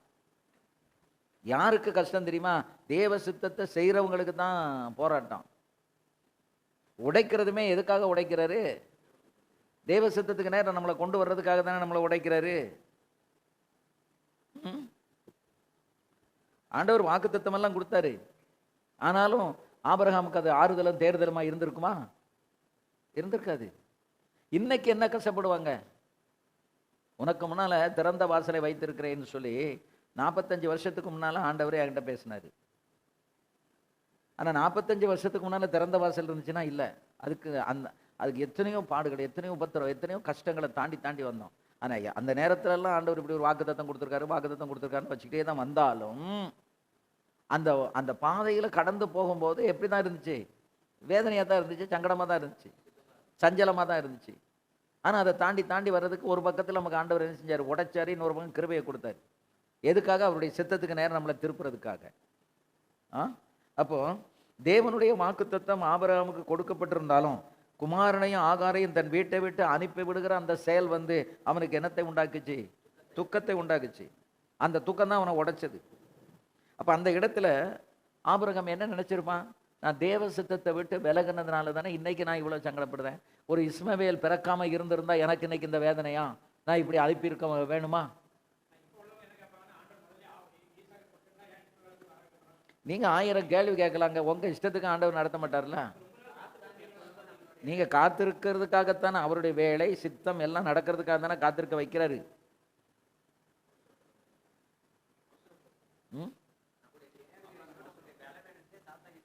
ஆமா, ஒண்ணு நம்முடைய தேவை, அவனுக்கு குழந்தை தேவை. ஆமா, அங்க பயன்படுத்தி நீர் ஒரு பரிசுத்த சந்ததி ஆபிரகாமுக்கு கொடுக்கறதுக்கு முன்னால நான் ஒரு அசுத்த சந்ததி நான் கொடுத்துருந்தேங்க. அப்ப இதுல ஜாக்கிரதையா இருக்க வேண்டியது யாரு இருக்கணும்? நம்ம தான் இருக்கணும். அதுக்கு தான் பின்னால ஆண்டவர் சொன்னாரு, விழித்திருங்கள், விழித்திருந்து ஜெபம் பண்ணுங்க. அப்படின்னு சொன்னார். நம்ம வேதத்தை நீங்கள் ஆழமாக படித்து பார்க்கும்போது ஒவ்வொருத்தருடைய வாழ்க்கையில் கர்த்தர் செய்த செயல்களும் எதுக்கு நேரம் நடந்துச்சு, அவங்க எப்படி கொண்டு வரப்பட்டாங்க, எல்லாத்தையும் நம்ம ஆராய்ந்து பார்த்தால் அங்கே தான் நமக்கு விளங்கும். அதை வச்சு தான் நம்ம வாழ்க்கையை குறித்து நாம் விழிப்புணர்வு உள்ளவர்களாக வாழ முடியும். அதுக்கு தான் நான் சொன்னேன், அநேகரை பார்த்து வளர்ந்ததுனால தான் இன்றைக்கும் நாம் இதில் இப்படி தான் இருக்கணுங்கிற ஒரு ஸ்டாண்டில் நம்ம நிற்கிறோம். அதுக்கு யாரும் நம்மளை இப்போ சத்தியத்தை பேசாமல் வேறு மெத்தடில் நம்ம கூட்டம் நடத்தினோம்னா கூட்டம் கூடத்தான் செய்யும், கூட்டம் வரத்தான் செய்யும். அந்த கூட்டம் நமக்கு தேவையில்லை. இன்னைக்கு பெந்தகோஸ் பாஸ்டர்ஸை கூட்டுறதுக்கு நோட்டீஸில் கீழே ஒரே ஒரு வரி போட்டால் போதும். ஒரே ஒரு வரி. 10 மணிக்கு ஆறாதுன்னா 9:30க்கு எல்லாரும் வந்து நின்றுவாங்க. அது நமக்கு தெரியாதது ஒன்றும் இல்லை. நம்ம அப்படிப்பட்ட கூட்டத்தை ஃபில்டர் பண்ணுறதுக்கு தான் நம்ம இப்படி நடத்திக்கிட்டு இருக்கோம். எந்த கூட்டத்தை? ஆமாம், கிஃப்ட்டுக்காக வர்ற கூட்டத்தை நம்ம என்ன நினைக்கிறோம் தெரியும்? நம்ம எதில் ஏமாந்து போகிறோம் தெரியுமா? ஒரு கூட்டம் வந்து நிறைய பேர் வந்தால் அந்த கூட்டம் சக்ஸஸ்ன்னு நினைக்கிறோம். அப்படி நினைக்கிற வரைக்கும் நம்ம ஏமாந்துக்கிட்டு இருக்கோம்னு அர்த்தம். நமக்கு முன்னால் ஒரு கூட்டம், அதுதான் அந்த 160 மெகா சர்ச்சில் உள்ள பாஸ்டர்ஸும் கூட்டமெல்லாம் இல்லாமல் சர்ச்சு காலியாக இருக்கையில் பிரசங்கமே வரல, பிரசங்கம் பண்ண முடியாது. ஏன்னா அவங்க உற்சாகத்தில், எழுச்சியில், எமோஷனில் பிரசங்கம் பண்ணாங்க. ஸ்பிரிட் ஆஃப் காட்ல பிரசங்கம் பண்ணலை. ஆவியானவருடைய துணை கொண்டு பேசினா ஒரு ஆள் முன்னால் உட்கார்ந்துருந்தாலும் ஆவியானவர் பேசிகிட்டே இருப்பார். அது அங்கே இருக்கிற ஒரு ஆளை தொடும். அந்த ஒரு ஆளுக்காக கர்த்தர் என்ன செய்வார்? ஒரு மனுஷனுக்கு ஞானசானம் கொடுக்கறதுக்கு பிலிப்பி ஆவியானவர் தூக்கி கொண்டு போய் அவன் ரதத்தில் உட்கார வச்சு தண்ணியை கணவனை கொடுத்துட்டு அதுக்கப்புறம் இவனை அங்கேருந்து பிரித்து கொண்டு வந்துட்டார். ஏனென்றால் பரலோக ராஜ்யத்தில் ஒவ்வொரு ஆத்மாவும் மிக முக்கியம். நமக்கு கூட்டம் இன்னைக்கு வந்து பெந்தகோஸ் சபைகளில் இது ஒரு பெரிய வஞ்சனை. பெரிய கூட்டம் உங்கள் சபையில் 1000 பேர் இருக்கணும், உங்கள் சபையில் 2000 பேர் இருக்கணும், இப்படியே சொல்லி 1000 பேரை 2000 பேரையும் கொடுக்கறது யார் கொடுப்பா? கர்த்தர் தான் கொடுக்கணும். 1000 பேரை நடத்துறதுக்குரிய திறமை இருக்கா உங்கள்கிட்ட? அதுக்குரிய வசதி இருக்கா உட்கார வைக்கிறதுக்கு? எத்தனை பேரை நீங்கள் நடத்துறதுக்கு உங்களுக்கு கிருபையை கர்த்தர் கொடுத்துருக்காரோ அவ்வளவுதான் கர்த்தர் தருவார். ஆத்துமாக்களுக்கு சபையை கட்டுறது யாரு? கர்த்தர் தானே கட்டுறாரு, நம்ம ஒன்றும் கட்டலை. நம்ம முதல்ல நம்மளை காத்துக்கொண்டு ஒழுங்காக இருந்தோம் அப்படின்னா நமக்கு ஒரு கூட்டத்தையும் கத்த தருவார், அதை நடத்துறதுக்குரிய கிருபையும் தருவார். அவங்களையும் கூட போய் பரலோகத்தில், நம்ம நோக்கம் வந்து இங்கே கூட்டம் சேர்க்கறது இல்லை, பரலோகத்தில் கொண்டு போய் கூட்டத்தை சேர்க்கறது தான் நம்முடைய நோக்கம். அந்த பரலோகத்துக்கு ஆத்துமாக்களை கொண்டு போய் சேர்க்கிறோமா, அதைத்தான் ஆண்டவர் பார்க்குறாரு. ஆமே. இப்போ இந்த ஆபிரகாமை முதல்ல குழந்தை இல்லாமல் உடைச்சாரு. அப்புறம் குழந்தை வந்த பிறகும் என்ன செய்கிறாரு? உடைக்கிறாரு. அதுக்கு பிறகு 3வது முறை அவன் உடைக்கப்படுகிறான். இப்போ இவனை இந்த ஆகாரையும் இஸ்மவேலையும் நீ அனுப்பிவிடுன்னு சொல்லி அவன் உள்ளத்துக்குள்ளே உடைஞ்சு நொறுங்கிறானே, அது எதுக்காக? அவனை தேவ சத்தத்துக்குள்ளே திரும்பி கொண்டு வர்றதுக்காகத்தான் ஆண்டவர் அவனை உடைக்கிறார். அவன் இப்போ தேவ சத்தத்துக்குள்ளே திரும்பி வாரான். இப்போ ஈசாக்கு இருக்கிறான். திடீர்னு ஒரு நாள் ஆண்டவர் கூப்பிடுறாரு. திடீர்னு கூப்பிட்டு ஆதியாகமம் 22ஆம் அதிகாரம் முதல் 2 வசனங்களில் ஆண்டவர் அவனோட பேசுகிறார். வாசிங்க.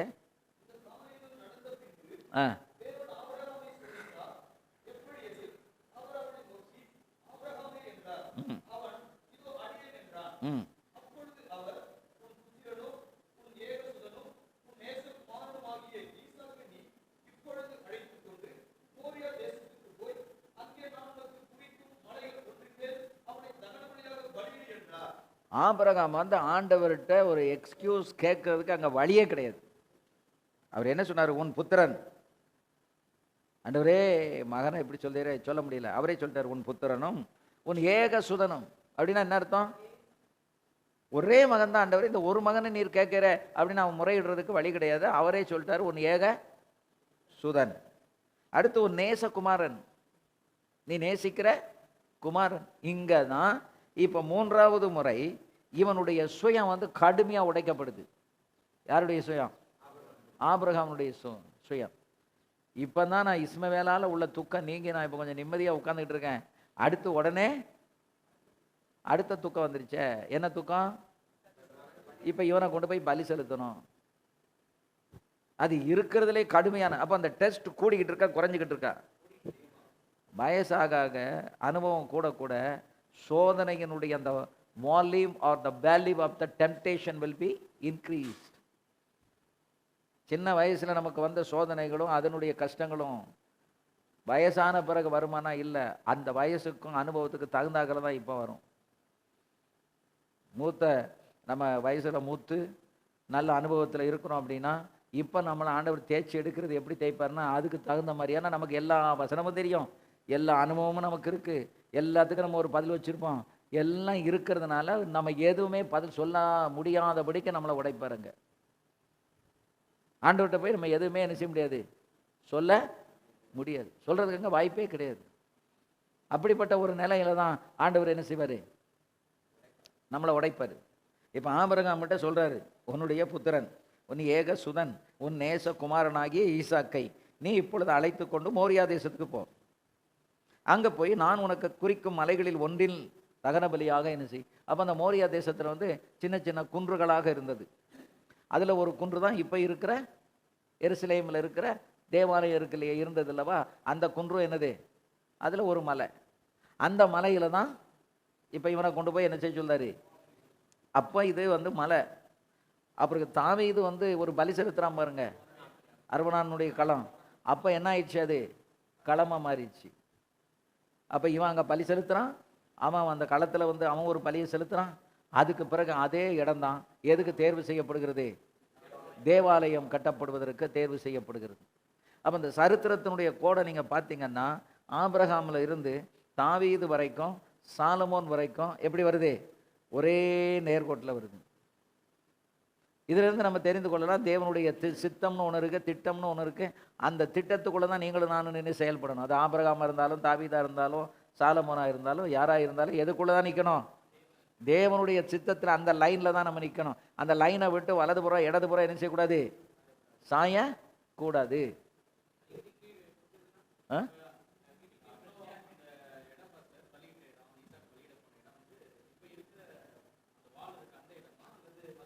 இல்லை அந்த மசூதி இருக்கிற இடம், அந்த வால் இருக்குல்ல, அது எப்படி பார்த்தாலும் ஒரு கிட்டத்தட்ட ஒரு 30 அடி 35 அடி உயரம் இருக்கும். ஒரு 40 அடிக்கு மேலே இருக்கும். புலம்பலின் மதில்னு சொல்கிறாங்கல்ல, அது அந்த இடத்துல இருந்து மேலே அங்கே அந்த குன்று மேலே இருக்குது. அதுக்கு இந்த புலம்பலின் மதில் கீழே இருக்குது. அதுக்கு பக்கத்தில் தான் வந்து ஒரு சிற்றாலயம் இருக்குது, சினகாக்கு இருக்குது.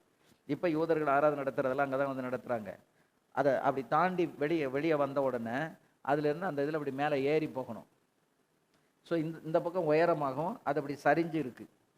அந்த சரிவு வழியாக தான் என்ன செய்யணும், அந்த படிக்கட்டில் ஏறி மேலே போகணும். அது கீழே நின்று பார்த்தா குறைஞ்சது எப்படி பார்த்தாலும் ஒரு 40 அடி உயரமாவது இருக்கும். குறைஞ்சது 30 அடியாவது என்ன செய்யணும், அந்த மதிலினுடைய உயரம் இருக்கும். அதுதான் எப்படி இருந்தது, குன்றாக இருந்தது. அங்கே தான் இந்த அலெக்சா மசூதியும் அங்கே தான் இருக்குது. அலெக்சா மசூதி ஈரான் கொடுத்த கோல்டில் கட்டப்பட்ட அந்த பெரிய டூம்பு அங்கே தான் இருக்குது. கோல்டன் டூம்புன்னு சொல்கிறது தான் அது சென்ட்ரலில் இருக்குது. இந்த ஓரத்தில் இப்படி மேலே ஏறி போகிறோம்ல, அதுக்கு வலது பக்கத்தில் தான் என்ன இருக்குது, இப்போ பெரிய மசூதி இருக்குது. அந்த மசூதியில் தான் இப்போ இவர்கள் தொழுகை நடத்துகிறார்கள். அது பெரிய ஏரியா, பக்கத்தில் பெரிய பெரிய ஏரியா. சென்டரில் இது இருக்குது, அதுக்கு இந்த பக்கமாக இடம் கிடக்கு. இந்த பக்கத்தில் அதில் ஏறி மேலே போன உடனே என்ன இருக்குது, மசூதி இருக்குது. இப்போ யூதர்கள் யாருமே அதில் மேலே ஏறி போக மாட்டாங்க. ஒரு யூதன் கூட மேலே கால் வைக்க மாட்டான். ஏன்னா இந்த அதாவது உடன்படிக்கை பெட்டி அதில் புதைந்து இருக்குமோ என்கிற ஒரு சந்தேகம் அவர்களுக்கு இருக்கிறதுனால நம்ம இதில் மேலே கால் வச்சோம்னா உடன்படிக்கை பெட்டியை மிதிச்சிருவோம்னு சொல்லிட்டு ஒரு யூதன் கூட மேலே போக மாட்டான். அங்கே மேலே போகிறது யாரெல்லாம் போகிறாங்கன்னா முஸ்லீம்ஸும் டூரிஸ்ட்டும் போகிறாங்க. இந்த டூரிஸ்ட்டும் முஸ்லீம்ஸ் தான் எங்கே போகிறாங்க, அதுக்கு மேலே போகிறாங்க. நம்ம போய் அப்படி எல்லாம் சுற்றி பார்த்துட்டு அந்த அலெக்சா மசூதியும் பார்த்துட்டு நம்ம கீழே இறங்கி வரலாம். இன்றைக்கு அந்த இடிபாடுகளுக்குள்ளே எருசலேம் இடிக்கப்பட்டு கட்டப்பட்டு அப்படி மேலே வந்து அந்த உயரத்தில் இருக்குது. அந்த மலை அன்னைக்கு ஆண்டவர் சொல்லும்போது அந்த மலை எப்படி இருந்துச்சு, ஒரு குன்றாக இருந்தது. அதான் நான் உனக்கு மோரியா தேசத்திலே நான் உனக்கு காண்பிக்கும் ஒரு குன்றின் மேல் நீ என்ன செய், பலி செலுத்து. இப்போ வந்து கொடுக்குற மாதிரி கொடுத்துட்டு எடுக்கிற மாதிரி கத்தர் எடுக்கிறாரே என்று இப்போ ஒன்றும் சொல்ல முடியாது. கத்தர் சொல்லும்போது நீங்கள் என்ன பேசுவீங்க, ஒன்றுமே பேச முடியாது. மனுஷங்கிட்ட பதில் சொல்லிடலாம், ஆனால் தேவனிடத்தில் பதில் சொல்ல முடியுமா? தேவனை கொடு. நான் என்னைய வந்து எங்கள் அப்பா வந்து ஒரு குழந்தை பிறந்தா ஆண் குழந்தை எனக்கு கொடுத்தால் நான் ஊழியத்துக்கு கொடுக்குறேன்னு பொருத்தனை பண்ணிட்டாங்க. பொருத்தனையின்படி ஆண்டவர் என்னைய எங்கள் குடும்பத்தில் பிறக்க வச்சுட்டாரு. 17 வயசு வந்துருச்சு, காலேஜுக்கு போயிட்டேன். எஸ்எஸ்எல்சியில் 382 மார்க் நல்ல மார்க் எடுத்து தான் நான் பாஸ் ஆகி காலேஜில் சேர்ந்தேன். இப்போ எங்கள் அப்பா என்ன சொன்னாங்கன்னா, நீ இன்ஜினியராக போகணும். ஏன்னா அந்த காலத்தில் வந்து 1970களில் இன்ஜினியருங்கிறது ரொம்ப ரொம்ப ரேர். இன்ஜினியரிங் காலேஜே 1-2 தான் இருக்கும் தமிழ்நாட்டில். அப்போ நீ எப்படியாவது இன்ஜினியராக போகணுன்னு அவங்க சொல்கிறாங்க. இப்போ எனக்கு என்ன வந்துட்டு அழைப்பு, ஊழியக்காரன் ஆகணும்னு அழைப்பு வந்துட்டு. இப்போ நான் வந்து ஒரு பக்கம் எங்கள் அப்பா, ஒரு பக்கம் கத்தர், 2 பக்கத்துக்கு நடுவில் கிடந்து அப்போ தான் ரட்சிக்கப்பட்டிருக்கேன். ரட்சிக்கப்பட்ட உடனே ஞானத்தை எடுத்து அபிஷேகம் பெற்றாச்சு. உடனே அழைப்பு வந்துருச்சு. அழைப்பு வந்த பிறகு இப்போ நான் கிடந்து போராடிக்கிட்டு இருக்கேன் 2 பக்கத்துலேயும். ஆண்டவர் என்ன பண்ணார், நான் ஆண்டவர்கிட்ட ஒப்பு கொடுத்துட்டேன். ஆண்டவரே, என்னையும் எங்கள் அப்பாவையும் படைத்த உம்முடைய கையில் என்னைய ஒப்பு கொடுக்குறேன். உம்முடைய சித்தம் தான் நான் செய்வேன், எங்கள் அப்பா சித்தம் நான் செய்ய முடியாதுன்னு நான் சொல்லிட்டேன். ஆனால் ஆண்டவர் சேஃப்டிக்கு என்ன பண்ணிட்டாருன்னா, நான் பியூசியில் பரீட்சை எழுதிட்டு பாஸ் ஆகிட்டேன். ஆனால் நான் எடுத்த மார்க்கை பார்த்தீங்கன்னா எந்த கோர்ஸுக்கும் போக முடியாது. எந்த கோர்ஸுக்கும் போக முடியாத அளவுக்கு மார்க்கு குறைவு. ஆனால் ஃபெயில் இல்லை, பாஸ் ஆயாச்சு. ஆனால் எந்த கோர்ஸுக்கும், ப்ரொஃபஷனல் கோர்ஸுக்கு எதுக்கும், இன்ஜினியரிங் போக முடியாது, டாக்டரும் போக முடியாது, வேறு ஒரு கோர்ஸுக்கும் போக முடியாது. நான் கடுமையாக படித்தேன், நல்லா படித்தேன், நல்ல பரீட்சை எழுதினேன். எதுவுமே என் கூட இருந்த அத்தனை பேருக்கு நடுவில் நான் தான் அவங்களுக்கெல்லாம் சொல்லிக் கொடுத்து நான் தான் நல்லா படித்து எழுதினவன். ஆனால் அங்கே மார்க்கில் கையை வச்சுட்டாரு. ஏன்? எனக்கு மார்க் இருந்தால் இன்னும் போராட்டம் அதிகமாகும். இப்போ இந்த மார்க்கை வச்சு ஒன்றும் செய்ய முடியாது. இப்போ ஆட்டோமேட்டிக்காக பிஏயில் போச்சாரு, திசை திருப்பிட்டார் ஆண்டவர். அப்போ அவருடைய சித்தம் நம்ம வாழ்க்கையில் நிறைவேறதுக்கு தான் ஆண்டவர் வந்து என்ன செய்வார், நன்மைக்காக செய்வார். எனக்கு மொத்தத்தில் பாஸு. எனக்கு நான் வந்து பிஏ படித்து, எனக்கு வந்து இங்கிலீஷ் லிட்ரேச்சர் எம்ஏ அந்த மாதிரி தான் போகணும். அப்போ தான் ஊழியத்துக்கு ஆகும். நான் இன்ஜினியரிங் படித்து இங்கே வந்து ஊழியத்தில் என்ன செய்ய போகிறேன், பிஏ முடித்தேன். அதுக்கடுத்து பிடியில் போய் சேர்ந்தேன். பிடி முடிச்சுட்டு திரும்ப வந்து எம்ஏ படித்தேன். அதுக்கு பிறகு டாக்டரேட் பண்ணேன். நீட்டாக ஆண்டவர் கொண்டு போயிட்டார். ஆண்டவரை பேசிட்டார்ல. என்கிட்ட கடுமையாக மோதிக்கிட்டு இருக்கும்போது கிட்டத்தட்ட 2.25 வருஷம் என்னோட மோதுறாங்க. நான் சொன்னது நீ செய்யலை, நீ போகலை, வைக்கலை அப்படின்னு அப்படியே ஒரு இதில் போய்கிட்டே இருக்கு. 2.25 வருஷம் கழித்து நான் கரெக்டாக பிஏ முடித்து பிடி படிக்க போகிற நேரத்தில் ஒரு சொப்பனத்தை ஆண்டவர் கொடுத்துட்டார். அந்த சொப்பனத்தில் வந்து எங்கள் அப்பா நல்லா தூங்கிக்கிட்டு இருக்கும்போது ஒரு சொப்பனம் வருது. அந்த சொப்பனத்தில் வந்து கர்த்தர் கூப்பிடுறாரு. இவங்க என்னன்னு கேட்குறாங்க. நீ எனக்கு ஒரு ஆண் மகனை கொடுத்தால் நான் அவனை ஊழியத்துக்கு அனுப்புவேன், நீ என்கிட்ட பொருத்தனை பண்ணல. ஆமாம், அதனால தான் நான் உனக்கு என்ன கொடுத்தேன், ஒரு ஆண் மகனை கொடுத்தேன். இப்போ நீ என்ன செய்ய மாட்டேங்க, எனக்கு தரமாட்டேங்க. ரைட்டு, நான் அவனை எடுத்துக்கிடுவேன். அவன் அந்த உலகத்தில் கொடுத்த பர்பஸ் நிறைவேறலாம், அப்போ அவன் என்கிட்ட வந்துடட்டும். இதை சொன்ன உடனே எங்கள் அப்பா அலறிட்டாங்க. இல்லை ஆண்டவரே, அவன் உயிரை எடுத்துடாதீங்க, நான் ஊழியத்துக்கு அனுப்பிடுறேன். ஆண்டவருக்கு சரண்டர் பண்ண வைக்க தெரியாதா நம்மளை? எங்கே பிடிச்சா எங்கே சுளுக்கு எடுக்கணும் அவருக்கு தெரியும்ல. நான் லீவில் போயிருக்கிறேன். என்கிட்ட எங்கள் அப்பா சொல்கிறாங்க, நீ ஊழியத்துக்கு போ, நீ பைபிள் காலேஜுக்கு போ. என்னடா இது வரைக்கும் போகக்கூடாதுன்னு சொல்லி சண்டை போட்டவங்க இப்போ போகணும்னு சொல்கிறாங்கன்னா, அப்போ எனக்கு புரிஞ்சுக்கிட்டு யார் டீல் பண்ணியிருக்கா, கர்த்தர் டீல் பண்ணியிருக்காருன்னு எனக்கு புரிஞ்சுக்கிட்டு நான் ஒன்றுமே சொல்லலை. ஒரு 2 நாள் கழித்து மெதுவாக கேட்டேன். 2 நாள் கழித்து நான் கேட்கும்போது எங்கள் அப்பா கண்ணு ஃபுல்லாக கண்ணீர், பதிலே வரமாட்டேங்கு. நான் அப்படியே அமைதியாக இருந்தேன். அப்போ சொன்னாங்க, எனக்கு ஆண்டவர் ஒரு சொப்பனத்தை கொடுத்துட்டாரு, தப்பு என் மேலே தான் இருக்குது. நான் உன்னைய கேட்டதே எனக்கு ஒரு ஆம்பளை பையனை கொடுங்க, பொம்பளை பிள்ளையாக 3 பிள்ளை பிறந்துட்டு, அதனால் எனக்கு நீங்கள் ஒரு பையனை கொடுத்தா அவனை நான் ஊழியத்துக்கு தானேன்னு நான் தான் ஆண்டவர்கிட்ட சொன்னேன். ஆண்டவர் கொடுத்தாரு. நான் தான் இப்போ மதிமயங்கி போய் நமக்கு ஒரு ஆம்பளை பையன் கிடச்சிட்டான், ஒரு இன்ஜினியர் ஆக்கிடலான்னு நான் நினச்சேன். அது தப்பு. நீ ஊழியத்துக்கு போயிரு, இல்லைன்னா உன் உயிர் போயிருன்ட்டேன். இப்போ என்னைய முடுக்கிறது யாரு? என் தகப்பனை வேண்டான்னு சொன்னவரே என்னை முடுக்கிறாங்க. நான் ஆண்டவர்கிட்ட தோத்திரம், கோடி தோத்திரம் ஆண்டவரே அப்படின்னு ஆண்டவருக்கு தோத்திரம் போட்டு அதே மாதிரி போய் பிடி படிச்சுட்டு வந்தாச்சு. அப்போ ஆண்டவர் என்ன சித்தத்துக்கு இந்த உலகத்தில் நம்மளை பிறக்க வச்சிருக்காரோ அந்த சித்தத்தில் இல்லைன்னா அதை கொண்டு வர்றதுக்கு அவருக்கு முடியும். அதனால தான் ஒருத்தன் பின்வாங்கி போனாலும் அவனை கொஞ்சம் தூரம் விட்டு அவன் மூக்கில் 2 தட்டு, மூஞ்சில் 2 இடி இடித்து, மண்டையில் ஒரு அடி அடித்து அவனை திரும்ப உச்சி குடும்பி பிடிச்சி எங்கே தூக்கிட்டு வர்றாரு, அவருடைய சித்தம் செய்கிறதுக்கு தூக்கிட்டு வர்றாரு. ஏன்? இந்த உலகத்தில் படைக்கப்பட்ட ஒவ்வொருவர் மேலையும் தேவனுடைய சித்தமும் திட்டமும் இருக்கிறது. அதை தாண்டி நம்ம போயிடக்கூடாது. அதை தாண்டி போகிறதற்கு, அதை செய்யாமல் இருக்கிறதுக்கு தான் பிசாசு வந்து என்ன செய்வான், உங்களோடு கடுமையாக போராடுவான். நான் சின்ன வயசில் இருக்கும்போதே எனக்கு ஒரு கால் இந்த தொட வரைக்கும் ஒரு நோய் வந்து, புண்ணு, துணியே மேலே போட முடியாது. நான் சின்ன பையனாக இருக்கும்போது துணியே என் மேலே போட முடியாது, அப்படி ஒட்டிக்கணும், அவ்வளவு புண்ணு. வாழை இலையில் ஒரு எண்ணெயை போட்டு தான் என்ன செய்வாங்க, படுக்க வச்சுருப்பாங்களாம். ஏன் அப்படின்னா, இவன் பின்னால் வந்தால் ஒரு ஊழியக்காரன் ஆயிடுவான், இவனை இப்போமே ஒரு வியாதியை கொடுத்து என்ன செஞ்சிடலாம், அடிச்சிடலான்னு சொல்லி சாத்தான் அப்பமே உஜாரானா. ஆனால் ஆண்டவருடைய சித்தம் அது வல்ல. தேவன் அவனை விட உஜாரானவர். உங்களை அழைத்த தேவன் உங்களை விட எப்படி இருக்கிறாரு, வல்லவராக இருக்கிறாரு. பிசாசை விட அவர் வல்லவர். அதனால தான் தேவ சித்தம் செய்கிறவங்களுக்கு தான் கஷ்டம். தேவ சித்தம் செய்யாதவங்களுக்கு என்ன இல்லை, பிரச்சனையே கிடையாது. நீங்கள் எப்பெல்லாம் தேவ சித்தத்தில் நிற்கணும், தேவ சித்தம் செய்யணும்னு நினைக்கிறீங்களோ அப்போ தான் நம்ம உடைக்கப்பட வேண்டி இருக்கிறது, நம்ம வந்து உத்தரப்பட வேண்டி இருக்கிறது, கஷ்டப்பட வேண்டி இருக்குது. தேவ சித்தமே நம்ம செய்யலை அப்படின்னா ஒரு பிரச்சனை இல்லை. சாத்தான் நம்ம பக்கமே வரமாட்டான். ஏன்னா already we are on his side. அவன் பக்கத்தில் தான் நம்ம இருக்கிறோம். அதனால் நமக்கு என்ன இல்லை, சோதனையும் வேதனையும் உடைக்கப்படுதலும் இல்லை.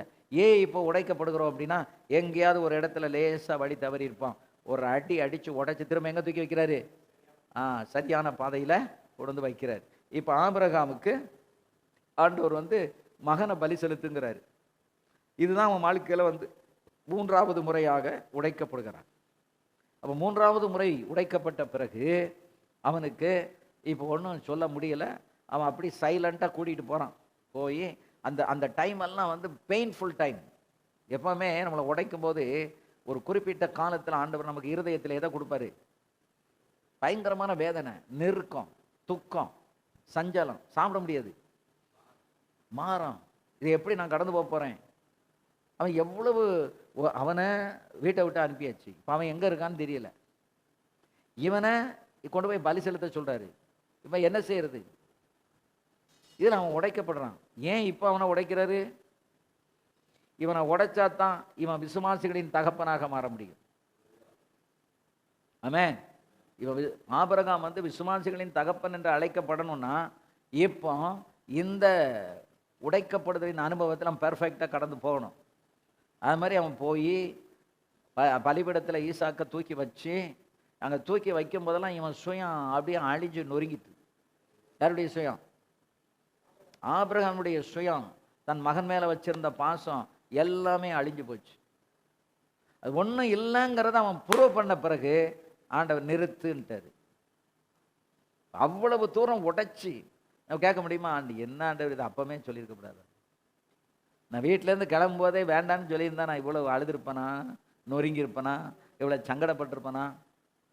என்னை இவ்வளவு பாடுபட்டு இப்போ போய் கடைசியில் கத்தியை தூக்குற பிறகு நீ நிறுத்துன்னு சொல்லி சொல்கிறீர அப்படின்னு கேட்க முடியுமா, ஒன்றும் கேட்க முடியாது. ஏன்னா அந்த இடத்துல, அந்த இடம் வரைக்கும் அவனை அழுது உடைஞ்சு நொறுங்கி அவன் சுயம் அழிந்தது பாருங்க. அந்த சுயத்தை அழிக்கிறதுக்கு தான் கர்த்தர் கொண்டு வந்தார். இவன் பலிபீடத்தில் வச்சு பலி செலுத்தப்பட்டதோ இல்லையோ, ஆண்டவருடைய திட்டம் நிறைவேறி விட்டது. என்ன திட்டம், ஆபிரகாமுடைய சுயம் வந்து உடைக்கப்பட்டு விட்டது. அப்போ ஆபிரகாமுடைய சுயம் உடைக்கப்பட்ட உடனே அவன் எதுக்கு தகுதி ஆகிறான்னா, விசுவாசிகளுடைய தகப்பன் என்று அழைக்கப்படுவதற்கு அவன் தகுதி உள்ளவனாக மாறுகிறான்.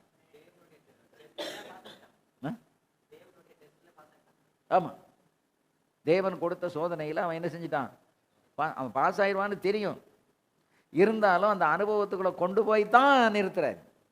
யோபு வந்து இவனை உடைச்சதை விட கடுமையான உடைவு யாருக்கு, யோபுக்கு.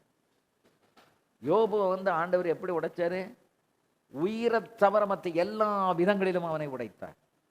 அவ்வளவுலையும் அவன் உடைக்கப்பட்டு கடைசியில் அவன் என்ன செஞ்சார், 2 மடங்கு ஆசீர்வதித்தார்.